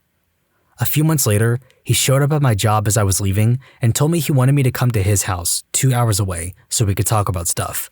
I told him I had nothing to say to him and tried to leave. He told me he had recorded us in bed, and if that I didn't go with him, he would make sure my parents, my siblings, and my boss got a copy of it. That we were just going to talk so he could explain why he acted the way he had. I was terrified of my parents finding out that I'd been lying and sleeping with a guy their age, so I went with him. He made me drive his car there, probably because we had to go through a toll booth with a camera and it would look less against my will if I was the one driving. We got to his house and he immediately turned violent. He shoved me into his room and locked the door. He ended up keeping me there for a week. During that time, he pretended to be my father and called in to work for me. He made me sign on to all of my accounts online, email, AIM, MySpace. He had a keylogger set up on his computer, so now he had all of my passwords. He took my phone the moment we got to his house. He wrote a quote, script, and had me call nearly everyone in my phone and tell them that I didn't want to be friends with them anymore and never to contact me again. One day, he took me for a drive to this park bordering a river and told me that that was where he was going to bury me. That night, I started actively fighting back. Prior to that, I thought he was just going to let me go eventually. I kicked him in the testicles and hit him in the face, but that only made him mad, and he shoved me on the bed and knelt on my back with my hands behind my back while screaming at me and whacking me in the side of the head. He was so ticked off that night that he used my phone and called my dad around 6 in the morning and left him a voicemail saying, "You don't know where your daughter really is or what she's been up to, and you never will." My dad called my phone probably 20 to 30 times. The guy eventually was afraid he'd tell the police, so he had me answer and told me to tell my dad it was all a joke. He sat pretty much on top of me and told me if he caught me trying to tell him where I was, he would kill me. I told my dad my friends and I had been drinking and it was one of my friends' idea of a prank. When I was little, I had this friend who I would play with, but she always wanted me to spend the night and would pressure me into calling and asking my parents. My dad came up with a trick where he would ask me, "Are you going to watch wrestling tonight?" And if I said yes, it meant I wanted to stay. If I said no, it meant I wanted him to say I could not stay. At the end of our phone call, for the first time in probably 10 years, he asked, "Are you going to watch wrestling tonight?" And I said no. When we hung up, he called the police and called all of my friends that he could get a hold of. He eventually called the one friend who I had told about this guy, and he had all of his info, name, phone number, everything. Within 24 hours, I was safe at home, confessed everything to everyone, got a bunch of phone calls from friends who were confused and worried, and everything worked out. I never ever go anywhere without multiple people knowing where I'll be and who I'm with. I carry pepper spray and a self-defense weapon, and I never met another person online. I'm 31 now, and it's still something I think about more often than I like to. I was a victim of parental kidnapping as a child. It was terrifying because I knew the situation was wrong and I shouldn't have been with my mother, but even when I could put together words to say that, I was scolded because, no, that's your mother. Your mother can't kidnap you. It was one of many events that made me lose all faith in, quote, authority figures. Since it happened when I was young, I don't do anything different in my life as an adult, but I do get very annoyed when people complain about having to sign out their kid from daycare and facing any sort of hurdles when taking their kid out of school or daycare early. Familial kidnapping is real and could be as traumatizing, if not more so, than stranger kidnapping. I was lucky that mom just wanted her sympathy ticket. I was forced to march in front of a BOV, an armored personnel carrier, with 20 other people who had been rounded up by the VRS, the Army of the Republika Srpska. We marched in camp with them for 2 weeks and were used as human shields around vehicles and outposts. About 4 of us were shot, and 3 of us had died before I was taken to give stitches to some sort of officer who had a gash in his leg, and I was able to negotiate my release and the release of one woman who I had marched with, who was also able to pay. I wouldn't say I do things differently now, but it drained the life out of me completely at the time. Any desire I had before that to stay and ride the war out was totally gone. To this day, I have an extremely derisive attitude towards war and resent those who start them. Used to go running in my area when I was in high school. I've had older men offer me rides and follow me around, driving really slow back and forth past me, giving me the creeper eyes. I've even had women try and offer me into their car. One guy in a crappy rusty red van followed me for 20 minutes. I remember the look in his eyes, leaning back into his car, shirtless. I remember crossing the road several times and he kept making U-turns. I eventually faked crossing the road at one point and jumped a brick wall into this guy's yard. A huge dog came running out to meet me. I chose the dog versus the guy. The dog ran up to me to attack and simply licked me. An old dude came outside and I told him about it. I helped him work on his old Jaguar for hours before I felt safe to run home. Also, I'm a guy, and this was when I was 16 to 17 years old. I can't imagine how a woman may feel. I just got my concealed weapons permit and I'm working on getting my GF hers. Screw creepers. I am Peter Moore, the longest held hostage in Iraq, kept captive for over 2.5 years. In April of 2007, I accepted a 3-month posting in Iraq working for the American IT consulting firm Bearing Point. I arrived in Baghdad on the 2nd of April 2007, where my main job was to develop spending reports from the computer system used within the Ministry of Finance. On the 29th of May 2007, around 100 Iraqi police officers from the Ministry of Interior entered the building and took away myself and 4 British guards. For 6 months, I was moved around, meeting up with the British guards. In December of 2007, I was separated from the other Britons and was held with 2 Americans. In June of 2007, I was transported back to Baghdad, and this was the last time I had contact with any of the other hostages. In May of 2009, the number 2 commander of the militia, Laith al-Khazali, was released from U.S. custody in exchange for the bodies of 2 of the British guards. In September, over 100 militia were released in exchange for the body of one of the guards. On the 30th of December 2009, 946 days, or 2 years, 7 months, and 1 day, after I was captured, I was released in exchange for the militia leader Qais al-Khazali. The last of the hostages' bodies were eventually handed over in early 2012. Babysitters of Reddit. What were the weirdest rules parents asked you to follow? I was told that the only thing she specifically wasn't allowed to do was eat a bowl of sugar. I mean, babysitter or not, this is just good advice. I wouldn't want to be the person consuming 150% daily value of the sugar intake. I had to change the kid's cloth diaper every 2 hours on the dot. The kid was 6. I assumed it was for some sort of disability or something, but no. His parents just didn't want to potty train him, and the kid was content with being babied. I remember just making the kid put his own diaper on and encouraged him to use the bathroom if he had to go. I never went back. I had to put the kids to sleep with the CD player going. That wasn't the weird part. It was a recording of their parents basically going, "Molly, you are wonderful. You are a star. You're going to shine bright." That isn't super weird, but it was like several hours long, and apparently they listened to it every night. Yes, I have someone watching my turtle while I'm on vacation over Christmas.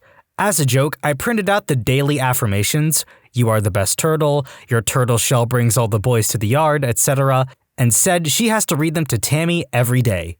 My friend did not find me funny. No hot sauce after 9 p.m. To give some context, the kid loved hot sauce, but his folks were super overprotective. Maybe they had heard of people eating too much hot sauce and throwing up as it would not settle? Honestly, the kid was made of solid steel. We went to Taco Bell pretty much every time I babysat. My mom told me a story of when she had to babysit during her teenage years. She did it for this religious family whose church did not believe in television or their members watching it. She would bring a portable TV with her to watch once the kids were asleep. The parents came home and they were captivated by it. They would invite her over just so they could watch television. Not necessarily a rule, but the first time I went to their house, they told me about their daughter's very serious peanut allergy. Walked me through the EpiPen, prevention, phone numbers of their neighbors who were doctors. All fine so far. I took this very seriously. But then the mother put her hands on my shoulders and said, "If she dies, we wouldn't blame you. It wouldn't be your fault." While I appreciate the thought, this freaked me out and I was 100 times less comfortable. This has the same energy as going up to someone and just saying, "It's not your fault. It's not your fault," over and over, to the point where it seems less like a reassurance and more of driving them crazy. Asked me to drive their 3-year-old twins around in my personal vehicle for 2.5 hours because, quote, "that's the only way they can nap." No. I simply put the kids in their beds, closed the door, and they were asleep in 15 minutes.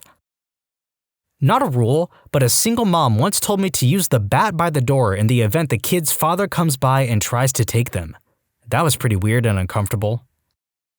Hippie family. The 2-year-old had no bedtime and no rules. Quote, "She can eat what she wants, no bedtime, and if she falls asleep, leave her wherever she crashed." The parents came home at 2:30 to a toddler eating chocolate cake on the couch with their preferred American Pickers on TV. That's fine, apparently. 6 months later, the mom is very pregnant and asks that when the baby is born, if I could wrangle the toddler while the mom gives birth in a bathtub at home. The 2-year-old was to be in the room watching while I explain what's happening. I left that evening when the parents came home, fried chicken in the toddler's hand, keeping up with the Kardashians on TV, and denied their next request to come sit. As a 20-year-old, I wasn't prepared to see the mess of someone else's home birth. Lady, I'm a babysitter, not an RN. Ask someone else. I used to babysit for this family when I was in high school, in the 80s, and they had no books or reading material of any kind, except that there would usually be like 2 sections of the Wall Street Journal and a running magazine lying around. No books. Anyway, Once I went over there and the mom told me like 9 times, begged me not to eat the box of vanilla wafers that was in the cupboard because she needed them for a recipe the next day. Begged. I was like, okay, got it. They're totally safe because I don't even like vanilla wafers. She kept mentioning it, and it was the first thing she asked about when they got home. Can't believe it, this woman got the vanilla wafers. On the opposite end of the spectrum, the family gave me instructions to let their kids drink chocolate milk, which they were otherwise not allowed to have. I think they wanted their kids to associate babysitter time with fun time, so the parents could go out more often. Seemed to work out well for them. The kids both grew up to be successful people. To give him warm milk in a baby bottle right after every dinner. He was a fully functional 10-year-old boy. Edit, to answer some of the questions, yes, he was fine with it. His parents were otherwise normal, as far as I saw. The kid himself was great. His teeth seemed fine from what I could remember. Not that I really would have paid attention to that back then, but I just found him on Facebook, and it looks like he did have braces around 14 to 15 years old. If Brady stands by the door, it just means he needs to go out, open the door, and let him back inside in a few minutes. Brady was a 4-year-old boy. OP, are you sure? Are you really sure that you weren't dog sitting at the time? That might have actually been my mom and little brother. When my brother was 3 to 4, he was learning to pee like a big boy in the big boy potty. Well, Mom turned away for a second to do something, and my brother must have nudged the toilet lid or something because it came down and smooshed his boy parts. He was terrified of the toilet for a year. He told everyone that, quote, "The potty busy," and he refused to use anything resembling a toilet that year. Mom didn't want him to regress back to diapers, so she let him pee off the back porch and convinced him to poop in a little kid's training potty. He refused to pee in it, though. I'm sure anyone that babysat us during that time was confused and concerned. If you like what you're hearing, remember to hit subscribe and check out Am I the Jerk, linked in the description below. Thanks for watching! The mom had me put her kids in their car seats and sit in the driveway with all the car doors open while she just hung out inside the house. 5 hours of me standing in the driveway watching them sit inside their car. Never returned. Edit, I meant to say I never returned to babysit for her again, not that the mother mysteriously disappeared. As for people asking why I didn't take them somewhere, she specifically asked me to just sit in the driveway with them. I also didn't have my driver's license yet, so I couldn't have taken them anywhere, even if I wanted to. The kids were twins who were 4 years old, I think. They were weirdly well-behaved and didn't complain about what we were doing. To this day, I have no idea what she was doing inside or why she didn't just let them play in the yard. I am just as confused as you. Oh my god, thanks for asking because you reminded me of a weird thing. The 3-year-old daughter had to watch this VHS tape of a live Fleetwood Mac concert before bed. I was like, okay, cute. That's adorable. 3-year-olds love the weirdest things. She's so quirky, and this'll be fun. But she didn't love it. She always wanted to watch Land Before Time instead, but it was always on the note left for me. Like, pager number, pediatrician, chicken soup for dinner is in the fridge, and watch Fleetwood Mac at 6:30 before bed. Obviously, the family eventually found out I wasn't making her watch it, as I had no freaking reason to believe it was a secret. They were clearly upset by this, and I was never called back to babysit. So that was weird.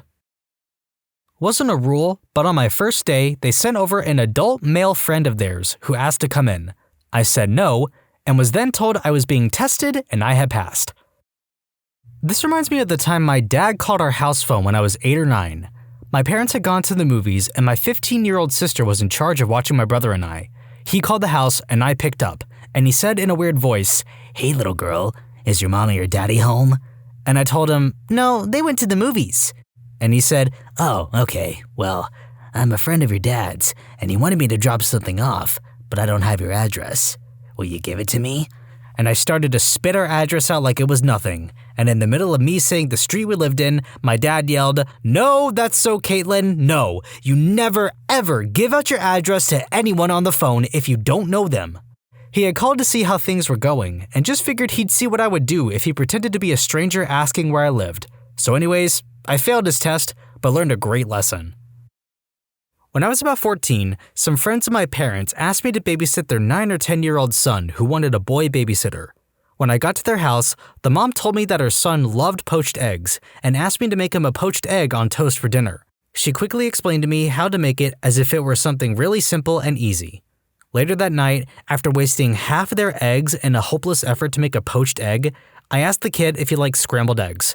He said he loved scrambled eggs and ate them without complaint. When the parents came home, I apologized for using up their eggs. They laughed and seemed to appreciate the effort, although the mom explained it again and insisted that it was really simple. I'm almost 40 now, and I still suck at making poached eggs. And it cracks me up that the mom thought a 14-year-old should be able to whip one up based on a few instructions. On the other hand, as a parent, I appreciate the heck out of that kid. Edit. Wow, I love that this has brought out so many good egg poaching tips. Now I need suggestions for hollandaise. Immersion blender. Immersion blender solves everything. Only 2 hours of reading time. To be fair, the mom was a librarian and her 2 kids were adorably nerdy. They had an entire room filled with books, and even then we'd make trips to the library from time to time. The rest of the time was supposed to be outside or doing some activity.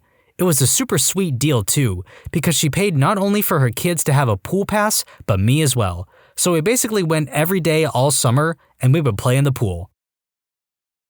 One had me feed her 1-year-old only from a freshly opened baby food container. If she only ate 2 or 3 spoonfuls, I was to throw it away, and when she wanted more in 15 minutes, I was to open a new one. I thought it was so she would finish her meal and be full for a while, but she said it was okay to feed her every time she wanted it. I would probably throw away 5 or 6 jars in a 2-hour sitting. They cost more than I usually made for sitting. Time for a babysitter horror story. Babysat for a woman who knew my mom. She had 2 kids, both acted like feral animals, kicked and bit me very hard when I told them no. She had her TV behind a plexiglass thing because they keep breaking TVs. She had locks on the outside of the bedroom door and crib set up that essentially locked the younger kid, 3 or 4 years old, into her crib. It had a top that you pulled down and padlocked the sides. It was absolutely horrific. The kids screamed bloody murder when I tried to get them to listen. Their grandma who lived next door came over. Did she come over to help me out? No, she gave these kids cookies and crap-talked me for not being able to control them. Like it's my fault that her grandkids act like animals and not the fact that their mother apparently treats them like animals and she herself gives them treats when they have temper tantrums instead of putting them in timeout like a normal person. Their mom promised to be back by 9, important because I was in high school. She wasn't back until 2 a.m. and that was after I started calling all the bars to find her. I was planning to eat dinner afterwards, so I was starving. I called my mom and she ordered delivery for me. The grandmother got angry that she didn't order enough for the kids too and guilted me into sharing it. The mom finally came home, paid me $10 for 10 hours of babysitting, even though we agreed on $20 for 5 hours, and she proceeded to crap talk me next time she went out, saying I was lazy and a bad babysitter. She said I should have beat their butts and locked them in the bedroom when they started acting up. Edit. My mom and I contacted Child Protective Services afterwards a few times. Unfortunately, nothing came of it. Where I live, they give people 24 hours notice before inspecting a house, so I'm sure she was able to hide whatever, or they just gave her a warning, I don't know. I never babysat there again. Not a babysitter, but my friend was 24 and his parents asked him to watch their house while they were gone. They left a list of rules and instructions. It was on a laminated paper and looked like something for a 10-year-old. He was not allowed to answer the door, and if someone kept knocking, he was to call the cops.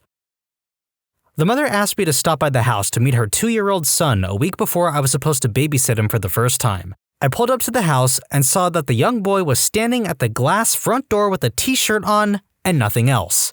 I go in and I must have given the child a strange look because the mom started to explain that her son doesn't like to wear pants, so they let him run around pantsless with no diaper on, though he isn't potty trained. I told her that this made me uncomfortable and asked if I could put pants on him when I was watching him, and she got upset with me and said that they don't like to make their 2-year-old son do anything he doesn't like to do, so they let him run around without pants on, which unfortunately means he goes to the bathroom on the floor since he won't wear a diaper and he isn't potty trained. Not a rule, as I only went there once, but a very odd request. I used to work housekeeping at a hospital. A doctor that was frequently on the floor that I worked on asked me if I could watch his kids on Saturdays. He had 3 toddlers, ages 2, 3, and 4. His wife didn't work, but wanted time to go shopping and get her hair and nails done. I totally understand, as my son was 4. I was also allowed to bring him. I get there early as the doctor is getting ready to leave. He says he's cooking breakfast, and while he gets the kids fed and dressed, could I help change his wife's tampon?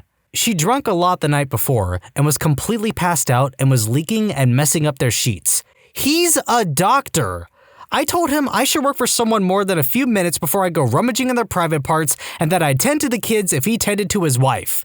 What I really wanted to do was leave, but the kids would be home alone with their hungover mother, so I chose to finish cooking and stay. He went upstairs and sent the kids to the kitchen, where I was putting food on plates. After a little while, he popped his head in and said it was a short day. He was done upstairs and he was leaving. I never met the wife. He came home at noon, gave me $100, and I never spoke to him again. One woman I found through care.com was just generally pretty weird. Some of the weirder things were, only let the kids have 3 spoonfuls of peanut butter each. The boy might want to throw softballs at me. Just try to catch them to avoid getting hit. Also, if he doesn't want to brush his teeth, just hold him down and do it for him, even if he's screaming. Also, both times I babysat, she didn't tell me when she'd be home, and didn't show up until the middle of the night totally wasted. The first time she forgot to pay me, and I was too nervous to say anything, so she had me pick cash up from her mailbox later in the week. She shorted me $5.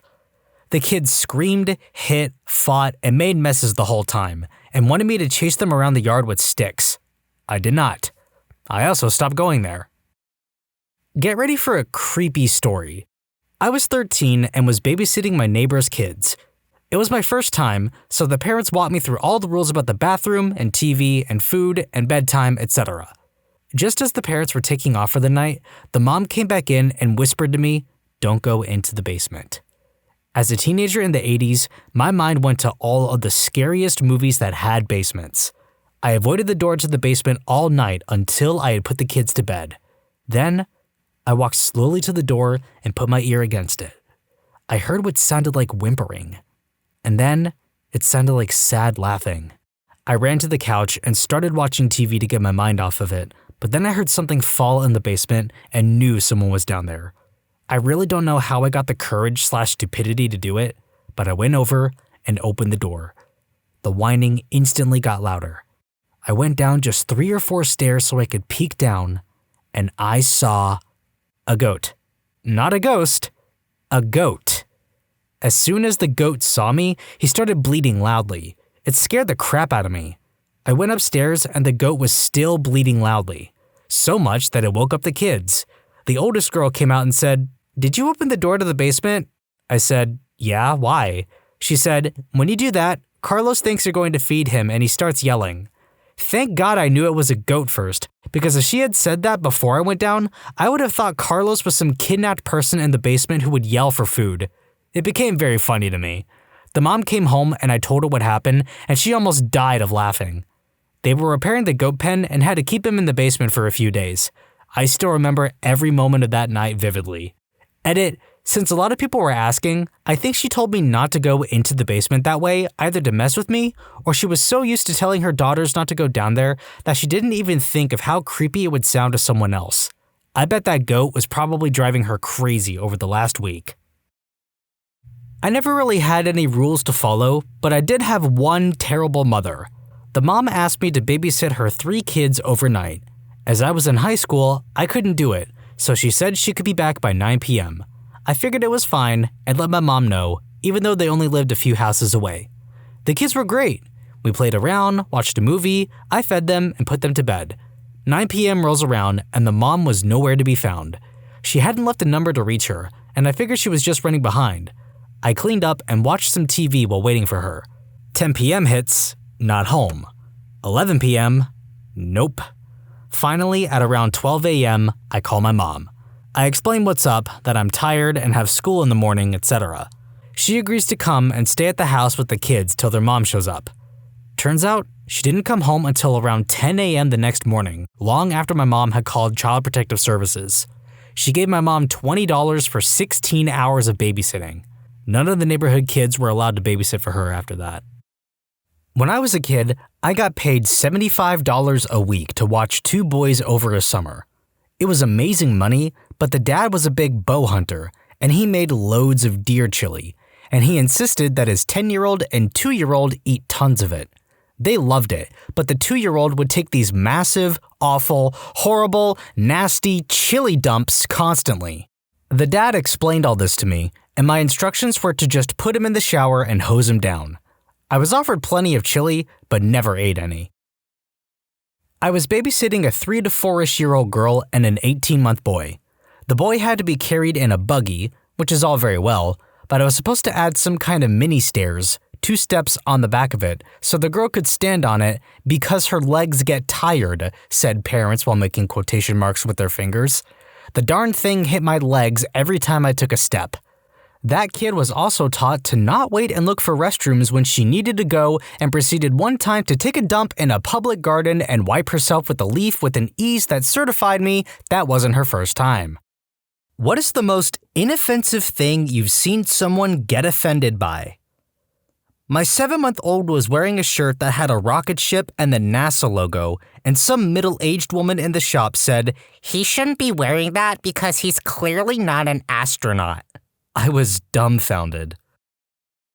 I still remember in kindergarten when my friend and I were reading all the colors out loud on one of those Crayola super packs. I straight up got yelled at and sent to the principal's office for saying, quote, orange pizzazz, because the teacher said I called someone a pea-butt, not censored, and would not listen despite having the crayon as evidence. After a 30-minute scolding and waiting for my mom to leave work to pick me up for my suspension, she came in all apologetic. When I explained to her the whole situation, not the school side, Ma went ape. I'd heard her say crap once. That's the only swear I ever heard from her, and we had just been rear-ended in traffic. How about Yeah! Can he say Yeah! Cause you're all being Yeah! right now. This is ridiculous. And just went off while I'm sitting there all surprised and the principal is just red AF. I got unsuspended on the spot, but she pulled me out of school for the day anyway. We had a lovely day, and she explained very well how I shouldn't swear like that unless absolutely necessary and I've exhausted all civility. Quote, when being civil simply isn't working, sometimes you might have to call someone a pea-butt. The next day at school, I learned that I now had the stigma of being the kid who got the Crayola super pack taken away. We were choosing a mascot for a summer camp where I worked. It was the first day of camp, and we'd always let the campers vote on a mascot that we'd use for the rest of the summer as a sort of bonding thing. This year, the kids voted for wolves as the mascot. It was almost unanimous. But one kid, probably about 9 or 10, threw a fit because wolves are, quote, bad guys, and predators and killers, and he doesn't want to be a wolf, he wants to be a hero. He refused to participate in any team activities because he didn't want to be on a team with the, quote, bad guys. At one point, we brought in a guy in a full mascot wolf costume for some anti-bullying program, and the kid had a massive tantrum. I almost felt like we were going to learn at some point that his brother was killed by wolves or some other tragic origin story. I did feel bad for the boy because I was fairly certain he had some kind of unaddressed emotional difficulties or something, but we weren't going to change the mascot name that almost everyone voted for. The really sad thing is that wolf populations have suffered a lot due to stereotypes that they're bad. Friendly reminder to go watch The Bad Guys, a beautifully animated DreamWorks movie with a bumpin' soundtrack and a cast of characters that are incredibly fun to watch. Using a walking stick. I was in a car accident a few years ago and it screwed my leg up. Since then, I've been using a walking stick. I was walking to shop, pre-pandemic, and an old bloke gave me the dirtiest look I've ever seen. What do you need a cane for? You're only a kid. He actually got quite mad just seeing me using a stick. Like, my dude, I'm just out trying to buy some milk. I don't need your crap today. I didn't say that out loud, I just said it to myself after I got home. Maybe 22 years ago, I had a phone interview with a baking company. I didn't care to have my peers know what I was up to, so I took the call on my cell phone in my car. The call was crystal clear and no technical issues. At one point, they had mentioned the weather and asked how it was where I was. I told him that I was sitting in my car and I could see that it was actively snowing and whatnot. The interviewer asked me, "Are you taking this call on a cell phone?" I told him I was. Then he asked me if I thought that was appropriate. I asked him what he meant by that. He said he thought it was kind of rude to take a formal call on a cell phone. I told him I would be more than happy to conclude the interview if talking on a cell phone was an issue. If he was interested, I'd be happy to continue it the next day when I'd be at a desk. He again repeated how rude he thought it was that I had called from a cell phone and that there was no need to continue the interview process. I disagreed with the first point, but did agree with the second. To this day, I wonder what the heck he was talking about and where he was coming from. One time, someone got offended when I put on my seatbelt, thought I was commenting on her ability to drive. We used an app on work called Bonfire. One person refused to use it because bonfires are for witchcraft and pagans. I spent 9 hours deep cleaning the house for an inspection. I went above and beyond, clearing my work schedule and going the extra mile, and my roommate, quote, double-checked my work. He had a complete psychotic meltdown because I forgot to sweep underneath the couch. I moved out the next day and never spoke to him again. I was at the vet with my cat and he sneezed. This was apparently very offensive to an elder woman. She was there with a corgi, and she started screaming at me for about 30 minutes about pet hygiene. At school, someone didn't have a calculator and asked if anyone had one they could borrow. Someone offered them a pink calculator and they refused, saying that they were offended they'd try and give them something girly. Fellas, is it gay to do math with a pink calculator? I once listened to my boss try to lecture the fire marshal because he was talking about something being flame retardant. Her reasoning was you should just call it fireproof because retardant was an awful word. It was one of those times where I really should have tried to stop her, but instead, I just stood off to the side, probably making a surprised Pikachu face. I got in trouble in kindergarten for saying the word dead. Apparently it was too violent. Oh my god, have you not subscribed to Am I the Genius yet? That's literally so offensive. You should do it now and subscribe to Am I the Jerk too. So link in the description or whatever. I had a coworker who got mad at me because I asked her not to tickle me. A, that's inappropriate at work. B, we're not children, we're not in a relationship, and we're not family. C, I don't like being tickled. She flipped out and said everyone likes being tickled and I was being mean to her. Happily, my boss had my back. Edit, this happened over a decade ago. I don't work with that woman or for that company. In fact, even the company doesn't exist anymore. I am also a woman. The coworker was very young and immature. This was her first job, her first time in a professional environment, and she really had no clue about professional workplace behavior. I wasn't upset because she truly thought she was being friendly. But I still don't like being tickled. When I was a child, my mom paid for something with a check. The cashier remarked that my mom had nice handwriting. My mom flew off the handle, and we had to storm out of the shop in outrage. To this day, I have no idea what happened. I'm a disabled person. My life sucks because of my disability, and no longer being able to do the things I used to love makes me quite depressed sometimes. Some jerkwad tried to lecture me about how I was ableist for wishing there was a cure for my disability. Screw me for not enjoying being in constant pain and possibly ending up in a wheelchair in the future, I guess. I worked at a restaurant, and we put up some Halloween decorations. We had to take them all down when someone found the glittery skull decoration offensive. My mom got mad because, and I quote, she never asks me for money, referring to me. I'm sorry? Would you rather I constantly bug you for cash so I can buy candy and stuff? Back when I was in grade school, a teacher of mine was discussing something. I don't exactly remember the context. And he said, God or a God, in order to be neutral to those with various religious beliefs, and probably to cover his butt, since he was commenting about religion while in school. And a girl in my class got so upset/offended about it, she started bawling about how he is being disrespectful to her beliefs. The Pixar short Lava. He walked out saying it was deeply offensive and didn't explain why. Gets offended, refuses to elaborate, leaves. Profit? Typing in someone's phone number to activate their rewards card. Finished typing it in, found her name, proceeded with the transaction, and said, "You're good to go." The woman replied with, "What is that supposed to mean?" and she gave me a fiery glare as if I just kicked her toddler across the store. It means I found your information. You'll get your points. Oh, okay then. I still can't figure out why she flipped out like that. It was a rewards card. She got her points and she got her discount. What? The only possible way I can imagine getting offended by this is from never having heard that phrase before and assuming it meant I would like you to leave. But even then, that is quite an assumption. Race tangent. I called someone fam and she blew up at me, saying that I clearly meant the N-word. Had someone get offended by me calling my brother bro. They insisted that I was racist and that white people can't be related to Mexicans. Like, seriously, lady, that's not how genetics work. We are 100% related and are a mix of white and Native American.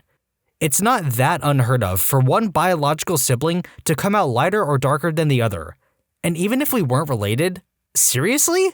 I'm racist for calling someone close to me my bro despite being different skin tones? Seriously. Thank you for coming to my rant session. Have a good day. Someone once got offended because I used the word black in conversation. I was talking about an article of clothing / the color black. They tried to make it into something about race and that I shouldn't use the term black anymore and should say African American. I said that makes no sense. I'm literally talking about the color black. Am I supposed to say I'm wearing an African American colored shirt? Maybe I'm crazy, but I think that's actually offensive. This has been a race tangent. The Canadian flag told me that if they put up a Canadian flag in Pennsylvania, the neighbors would come and shoot everybody. Not quite sure about the logic on that one. This guy at a Halloween party I was at was dressed in a giant bacon costume. Some girl was yelling at him for being so offensive towards Jews and Muslims. She was neither Jewish nor Muslim. One of the Muslim guys at the party asked her what the heck she was talking about, but she didn't back down. I have no idea why people feel they need to go out of their way to be inaccurately offended on behalf of other people's cultures / religions. A picture of an eye. We have an organization-wide theme every year, and all the PCs on our network have the same background and theme, which can't be changed. So, this year's theme is Vision is 2020, and the background was a zoomed-in picture of an eye in really awesome colors. 2 women on staff wrote letters to complain that the picture was, quote, heathen, as it drew from, quote, Illuminati imagery and paid tribute to the, quote, all-seeing eye of Egyptian deities. They whined and complained to such an extent that the picture was eventually changed to shut them up and let the normal folks get back to our actual work. This. An article from BBC states, Professor Greg Padden at the University of Southern California, USC, was telling students in a communications lecture last month about filler or pause words such as or you know in Chinese. Footage of his lecture, which has now gone viral, shows Professor Patton saying, in China, the most common pause word is that. So in China, it might be ni, ge, ni, ge, ni, ge. Enunciated, ni, ge, sounds like the N-word, which led several of the professor's students to complain to the university. Responding to the complaint, the dean of the university, Jeffrey Garrett, told students that Professor Patton would no longer be teaching the course. Quote, it is simply unacceptable for the faculty to use words in class that can marginalize, hurt, and harm the psychological safety of our students, he said. The university says that Professor Patton, quote, volunteered to step away from his role amid the investigation into complaints made against him. This is the stupidest thing to get offended over that I've seen in quite a while, and damaging to actual cases of racist terminology being used inappropriately.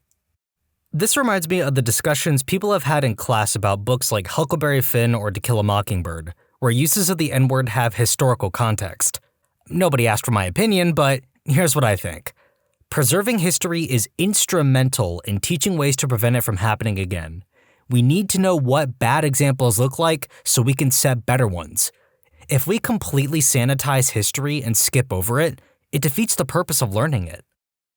I told my sister in a private message that it's, quote, first spelled 1ST, not first 1RST, after she posted something on Facebook with a spelling error. She flipped out, saying how I'm a, quote, bully, and I need to, quote, appreciate that her spelling is more unique. Edit, she's 27. I sang the song Hit the Road Jack to a kid I just beat in a game while in the 3rd grade mockingly. He took that as me calling him a jackbutt. He told the recess monitor this. I was told to stand against a wall away from the rest of the kids with the recess monitor. I am now 27, married with 2 kids, but I will never forget this. If you ever see this, I didn't call you a jackbutt, Jared, but now, screw you forever! Got chewed out once for saying, yes ma'am, to a lady. I'm in the South. That's what we do. Southerner here, I can explain this one. So when you refer to someone as ma'am, usually what that means is that they're either older than you or it's used as a term of respect. So if you're addressing one of your superiors, you'll usually say, yes ma'am.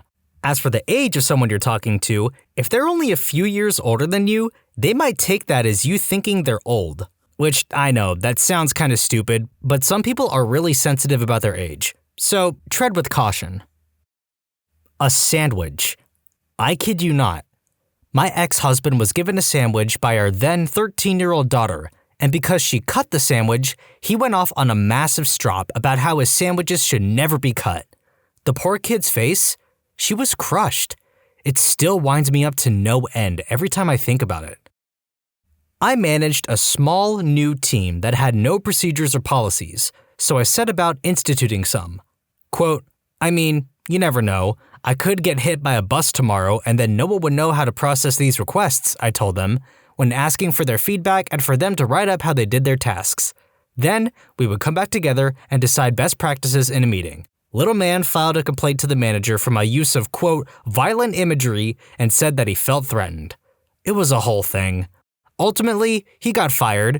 Screw him, bye! Edit, well, this blew up. For clarity, he didn't get fired for this one incident. He was a horrible employee with real issues having a woman in charge. In French, we have a way to address for a man, monsieur, a married woman, madame, an unmarried woman, mademoiselle, and we used to have one for an unmarried man, mademoiselle, which disappeared from official paperwork since I don't even know when. In the name of gender equality, mademoiselle was also removed a few years ago from official paperwork. Also, in the name of gender equality, some employees were told not to call young women mademoiselle anymore and to go with madame. So the trick is, some women will get offended when called madame because it makes them feel old, and some women will get offended when called mademoiselle because it's sexist. Clerks are doomed. I'm a white South African. Born here, my nationality is South African. Some American girl got offended that I called myself South, quote, African as a white dude and said that only people of color can call themselves that. Brah, it's a nationality. The kid that got the cops called on him and suspended from school for having a Nerf gun in his room during a Zoom class. At my wedding, we marked the vegetarian items as vegetarian. This made the one vegetarian at my wedding, sister-in-law who hates me, fly into a catatonic rage because we are singling out the vegetarian food as vegetarian and not treating it as normal food. Then how the heck are they supposed to know it's vegetarian? I had a pastor that insisted we call candy canes, quote, Jesus sticks, because Christmas is all about Jesus, y'all. Ain't no fun to be had otherwise. Well, I was 7 and accidentally referred to the Holy Jesus stick as a candy cane in his presence. And I crap you not, he speed walked over to my dad to tell on me and carry on about how offensive it is to see all the world trying to remove Christ from Christmas. It starts in the home, den of sin without Jesus, something, dark side. My dad asked him if he was serious. Spoiler, he was very, very serious. And then told him to grow up. And that's how my dad dressed up as Santa a couple weeks later and came into the church yelling, ho ho ho, candy canes! While passing said satanic candy canes to all the little children during the children's church portion of service. The pettiness runs deep, and it was delicious. When my ex and I were looking at houses, we brought his dad, let's call him Dave, to see houses we already liked. The real estate agent didn't spend enough time on telling Dave he was right that the bottom step was too tall. So later that night, I got to hear an hour-long lecture from Dave about how the agent was a piece of crap that was trying to take advantage of us. A large reason I'm single now is because my mental issues are too much to deal with, but Dave here is definitely a contributing factor as well. An AIDS walk happening in front of our restaurant. My boss said, well, they better not come in here spreading their disease. I was like, dude, that's really not how AIDS or their walks work. One Easter Sunday, a lady in church was wearing a hat that had the Easter bunny, chicks, and colored eggs as part of its design. The woman in the pew behind her took umbrage, telling the lady that Easter was about the resurrection of Jesus from the dead, not about, quote, silly rabbits, chicks, and eggs. This happened just last week. I work at a bank in an affluent part of Atlanta. Read old white money. And a woman called in to let us know she was offended by the security questions for her online banking. The security questions she herself set up. What was your mother's maiden name? That's none of your business! My dad loves to tell the story of how, shortly after they were married, he and mom went to get some fast food. As they pulled up to the drive-thru window, my very conservative mom saw a sign that said, condiments available upon request, and said, oh my god, that's disgusting. Why would a restaurant feel the need to give those out? She had misread it and thought they were giving out condoms upon request. One of my coworkers was surprised and said, oh my god. A religious coworker overheard her using God's name in vain and reported it to HR. They had to have meetings with HR and the managers about respecting people's religion. The lady said, oh my god, she didn't wish for the death of Christianity. It was ridiculous. Yeah, fun fact about that oh my god thing people love to get their panties in a twist about. The whole reason you shouldn't use the Lord's name in vain is so you can't murder people and say that God told you to do it. Abraham and Isaac is the prime example of this. God literally had to intervene and be like, hey, yo, Abraham, chill out. I didn't say you could do that. Reddit, what's something your family doesn't know about you? I just get in my car and drive. I never really have a destination. I just need to leave. I've done it ever since I had access to cars. My mom will ask why I have a sleeping bag in my car, and I'll just lie because I don't want the hassle. Edit. I know this is a do what I say and not what I do situation, but if you do this or want to do this, please tell someone. Stay in some sort of contact. I don't like cheese. Seriously, Mom, you have the memory of a goldfish. I'm 18 and I bought my first scratch off and won $10,000. I put it in savings and parents don't know I have it. The week after graduation from high school, I tried to hang myself in the basement, but the rope broke. I wasn't going to college, and I didn't see a bright future ahead. That was 5 years ago as of this past Friday. Right now, the world seems very dark still, but I'm trying hard, and I'm fighting every day to keep moving forward. I'm studying graphic design every day, haven't touched games for months, yet they think I'm playing video games when I'm working on my computer. Dad, I'm not actually that incompetent. You breathing down my neck when I'm cooking/driving freaks me out. Also, I haven't been a virgin for years. Where I live, what my phone number is, or whether I am even alive. I'm actually so sad there's no story for this, but I imagine some serious crap must have went down in order for that to happen. That I'm infertile. They are waiting for babies, but they won't be coming. Hey, same here, guy. But I told my parents almost immediately, and they were very supportive. Tough break. Good luck on your journey, and hope you have someone you can talk to. Feel free to vent if you ever need to. I got suspended from school because I used to skip lessons all the time. Weirdest punishment ever. My mom knew and didn't want to tell my dad as she knew he'd be disappointed, so she told me to work hard and get back on track. My dad left for work earlier than I went to school and got home after school finished, so I would just lie and pretend I was at school all day. I'm nearly 30 now, and he still doesn't know. I faked a job offer so I could move to another city that is 3,000 miles from them. The reason I faked the job offer is because I still want to maintain a relationship with my family, regardless of how controlling and oppressive they are. I got an actual interview, did everything, but was not chosen. Instead of telling them that, I made fake contracts, an offer letter, and I showed it to them. Since the documents are in English and my parents can't understand, they just ask me questions and things, so lying is much easier. I just pack my suitcase, live off couch surfing, work a temp job for money and food for a while. It's hard, very tiring and financially unstable at first, but now I have a job, peace, and much more confidence in voicing my opinions and feelings. I am also slowly mending my relationship with my parents. Soon. That I'm a retired multimillionaire at 39 years old. They just think I'm a freelancer who travels a lot. It's for the best, I think. I hate my sister. She is self-absorbed and attention-seeking. She starts conflicts and is proud for standing up for herself. Girl, you wouldn't be in that situation if you didn't start it. She's always the victim. My parents' sister and brother walked on eggshells around her just so she wouldn't flip out. I did for the longest time until I got tired of her. I was labeled the jerk for setting her off.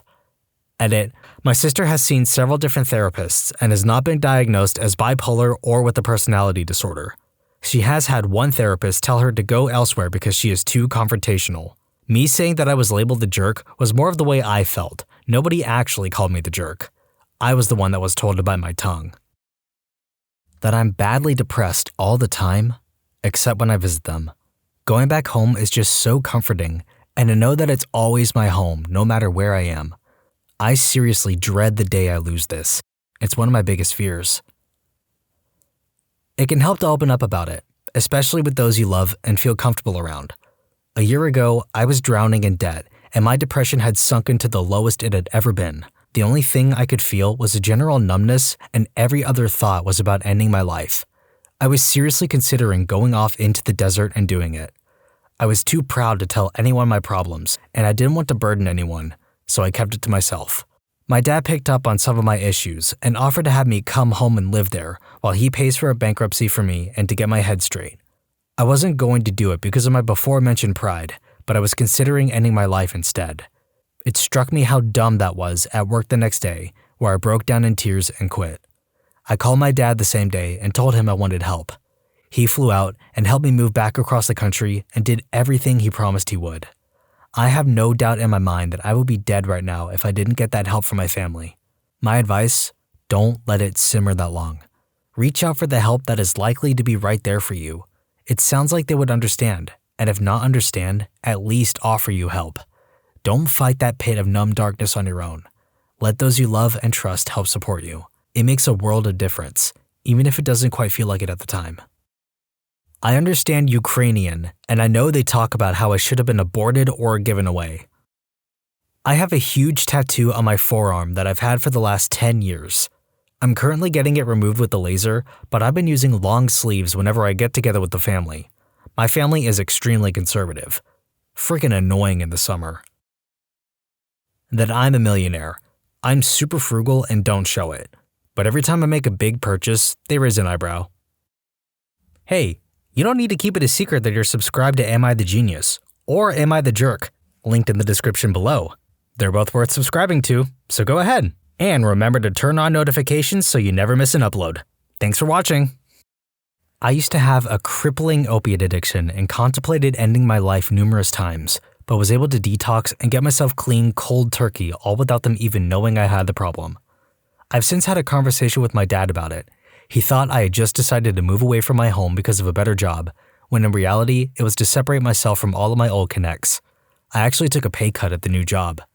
Anywho, 2 years later, I'm doing better than ever. However, I have stayed out of town for obvious reasons. Edit, I wasn't going to edit this because of the cliche thanks for the gold stranger edits I see all day, but there are too many to reply to individually. Those of you congratulating me, thank you. Those of you struggling with the problem yourselves, please find someone to talk to. Heck, message me and I'll help with as much advice as I can. Also, I didn't do it 100% on my own. I had my wife and my young children with me as well to motivate me. I can't recommend Kratom enough for people either. At the time I was kicking opiates, Arkansas banned Kratom sales, so I wasn't able to get it, but a few months down the road when I finally went to a different state altogether for a way better job, Kratom is what helped me say no to people that had H or pills. It also helped my father-in-law get off of a long-time pain management script that was destroying his body. They don't know that I'm their least favorite child. They also don't know just how much their opinion of me still matters to me. I've kept a diary for the last 23 years, including a great deal of detail about them, both good and bad. Some very bad, bordering on criminal. My sister is the executrix of my will. Should be interesting after I die. I love them more than I show them. I can't show love to anyone in my family for some reason. They probably think I don't care about them, but I do, and one day, I'll tell them. Edit, thanks to everybody who gave me their advice or just took their time to talk about their lives and experiences. I won't respond to everyone because of limited time, but I truly appreciate all of your comments. I, male 20, come from a family of 4, 3 sisters, 13, 26, 28. I never could show any affection to them for some reason. I never in my life told my parents or sisters that I love them, except for my little sister. I will definitely change that as soon as I finish work today. Life is not guaranteed, and I want to open myself to them before it's too late. Thank you again, everybody. That means a lot to me. If I have anything to say to repay the favor you did to me, you all should start or continue being true to you. Being genuine is the best thing you can do to improve your life. Love y'all. Cheesiness aside, it really is a shame that men aren't allowed to express affection. The rules of society basically dictate that if you're a man who shows affection, you're seen as weak or vulnerable. And it's not just affection either. It's emotions in general. In reality, most men don't know how to deal with, recognize, or regulate their emotions, and that's partly because of the stigma. It's seen as emasculating or feminizing, which the perception of femininity as negative is a problem in and of itself, but that's another conversation. In short, if you as a man keep all of your emotions locked away, they're going to either get bottled up and explode or be lost entirely when you need them the most. That I crashed a car on purpose to get out of work 3 years ago. Being bullied at work and couldn't face going back. So I crashed my car, slowly, into a tree so I could have several months off while I recovered. Didn't do it to hurt myself or end my life. I have severe anxiety, and work made it 1,000 times worse. Yes, I know it was stupid, and yes, I know I could have done a million other things, but I needed a way out instantly. Edit. Didn't claim on insurance, but got full sick pay for 6 months, and on the day it ran out, I quit. Also, went to psychotherapy as I was a tad worried I would do it again in the future, for diagnosed with Asperger's and severe anxiety. This was the UK, so no health insurance. It's government/tax funded, so it wasn't fraud. I did feel guilty I wasted NHS's time, but not anything else. Wanted to share a positive story. I am getting married in October. After my grandmother and my mother and father died, I separated myself from my cousins, aunts, uncles, surviving grandparents because our family was so toxic. In that 4 years, I fell in love, developed a new family, and have been quite successful.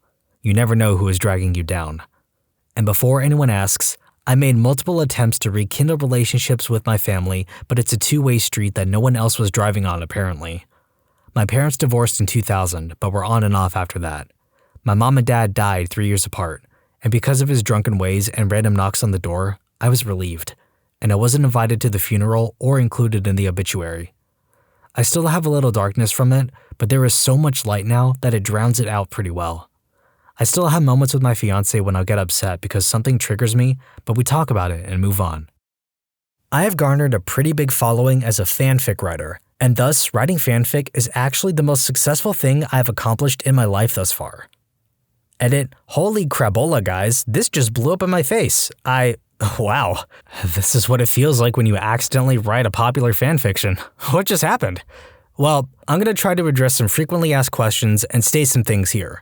First off, so many soulmates, so many fellow fanfic writers. Hello there, hey!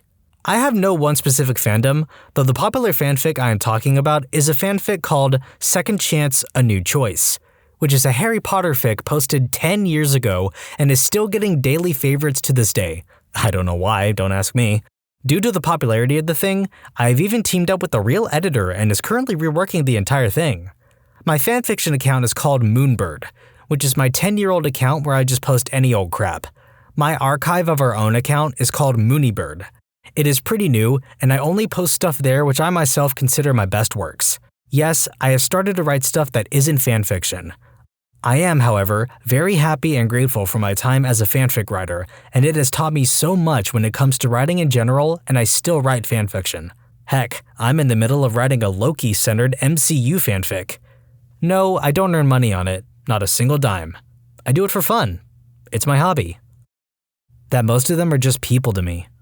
I don't feel any obligation to love them, but a bunch of them are fun to be around, and I consider them friends. Love is too strong a word though. I feel far stronger attachments to my friends, who I've nurtured relationships with for decades because we have lots of things in common that aren't as arbitrary or invisible as DNA. Yeah, I'm gonna have to agree here, at least to the extent that it feels like an obligation. Every single family event I've had, it just feels like that I'm there because I have to be. And it's not because I really want anybody to be there. Like, don't get me wrong, I still love my family and I wouldn't just leave them, but I hardly find myself making new memories with them. That's why I value my friendships online so much. They just feel closer and I feel like I know them more than my family. And for that matter, my friends know me more than my own family does. I'm not lazy. I'm just severely depressed and have PTSD that makes my everyday life a struggle. I try to behave and do as I'm told, but half the time, I don't even see a point in staying alive. I'm sorry I'm not the perfect child you wanted me to be. How much debt I'm in. My mom probably has an idea, but student loans aren't a joke. I'm going to school for cyber forensics and will be graduating this year.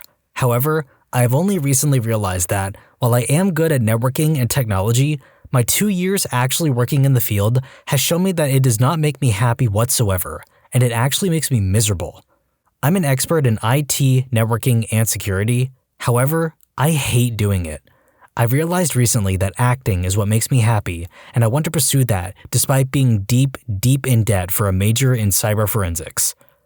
Back when I was in high school, I did several background acting jobs for movies and commercials, and this summer have gotten back into it, and recently just did a background acting job for an upcoming Netflix series releasing next year, and it's made me realize that that is what makes me happy and gives me personal satisfaction.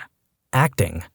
You do something new every single day. You meet new people and make new connections and friends every single day, and you get to be part of something amazing, and I can see myself making a living off of acting.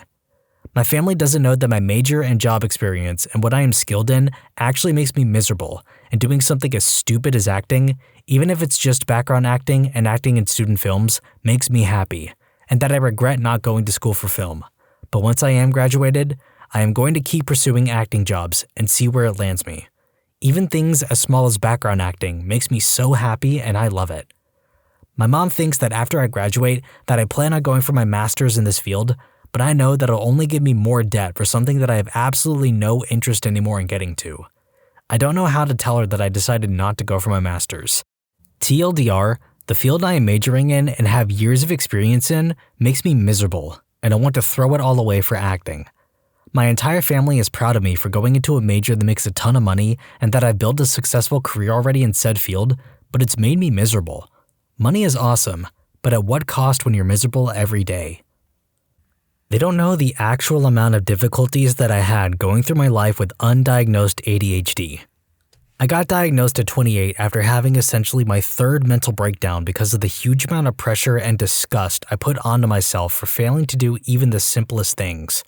I told my parents and they were devastated, not because I had ADHD, but because they never knew or suspected.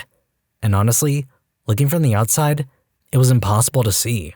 I was valedictorian, graduated college magna cum laude, participated in tons of activities, seemed to have friends, etc. But I was so broken and only did those things because of deep shame that resulted in an almost attempt at my own life that my body saved me from. It's hard to allow yourself to die from exposure. I was hoping to make it look like an accident, but after my body said, nope, not gonna happen, I realized I really needed professional help. I'm doing much better now, but I know my parents wouldn't handle that well. I cried every night for years. I'm 21 and never had a date or any kind of romantic contact to a girl. Everybody thinks I'm a super funny and confident person, but they don't know that I suffer. Well, that actually changed some weeks ago. I met a girl and had my first kiss, and I'm going on a date next Saturday. That the divorce I'm going through is a lot harder on me than I'm letting on. I wanted the divorce. No one in my family liked my ex, and they are happy I'm getting away. But the divorce has been dragging on for 2 years now and is really taking its toll on me. The first year things were fine and my family saw that I was a lot happier. But it is dragging on to the second year because my ex is refusing to cooperate and is trying to manipulate the system. I am at risk at losing time with my kids and losing half of my life savings and having to pay 50% of my paycheck in child support for the next 15 years. Note, my ex makes more than me, which is the most frustrating part. She has no problem supporting herself.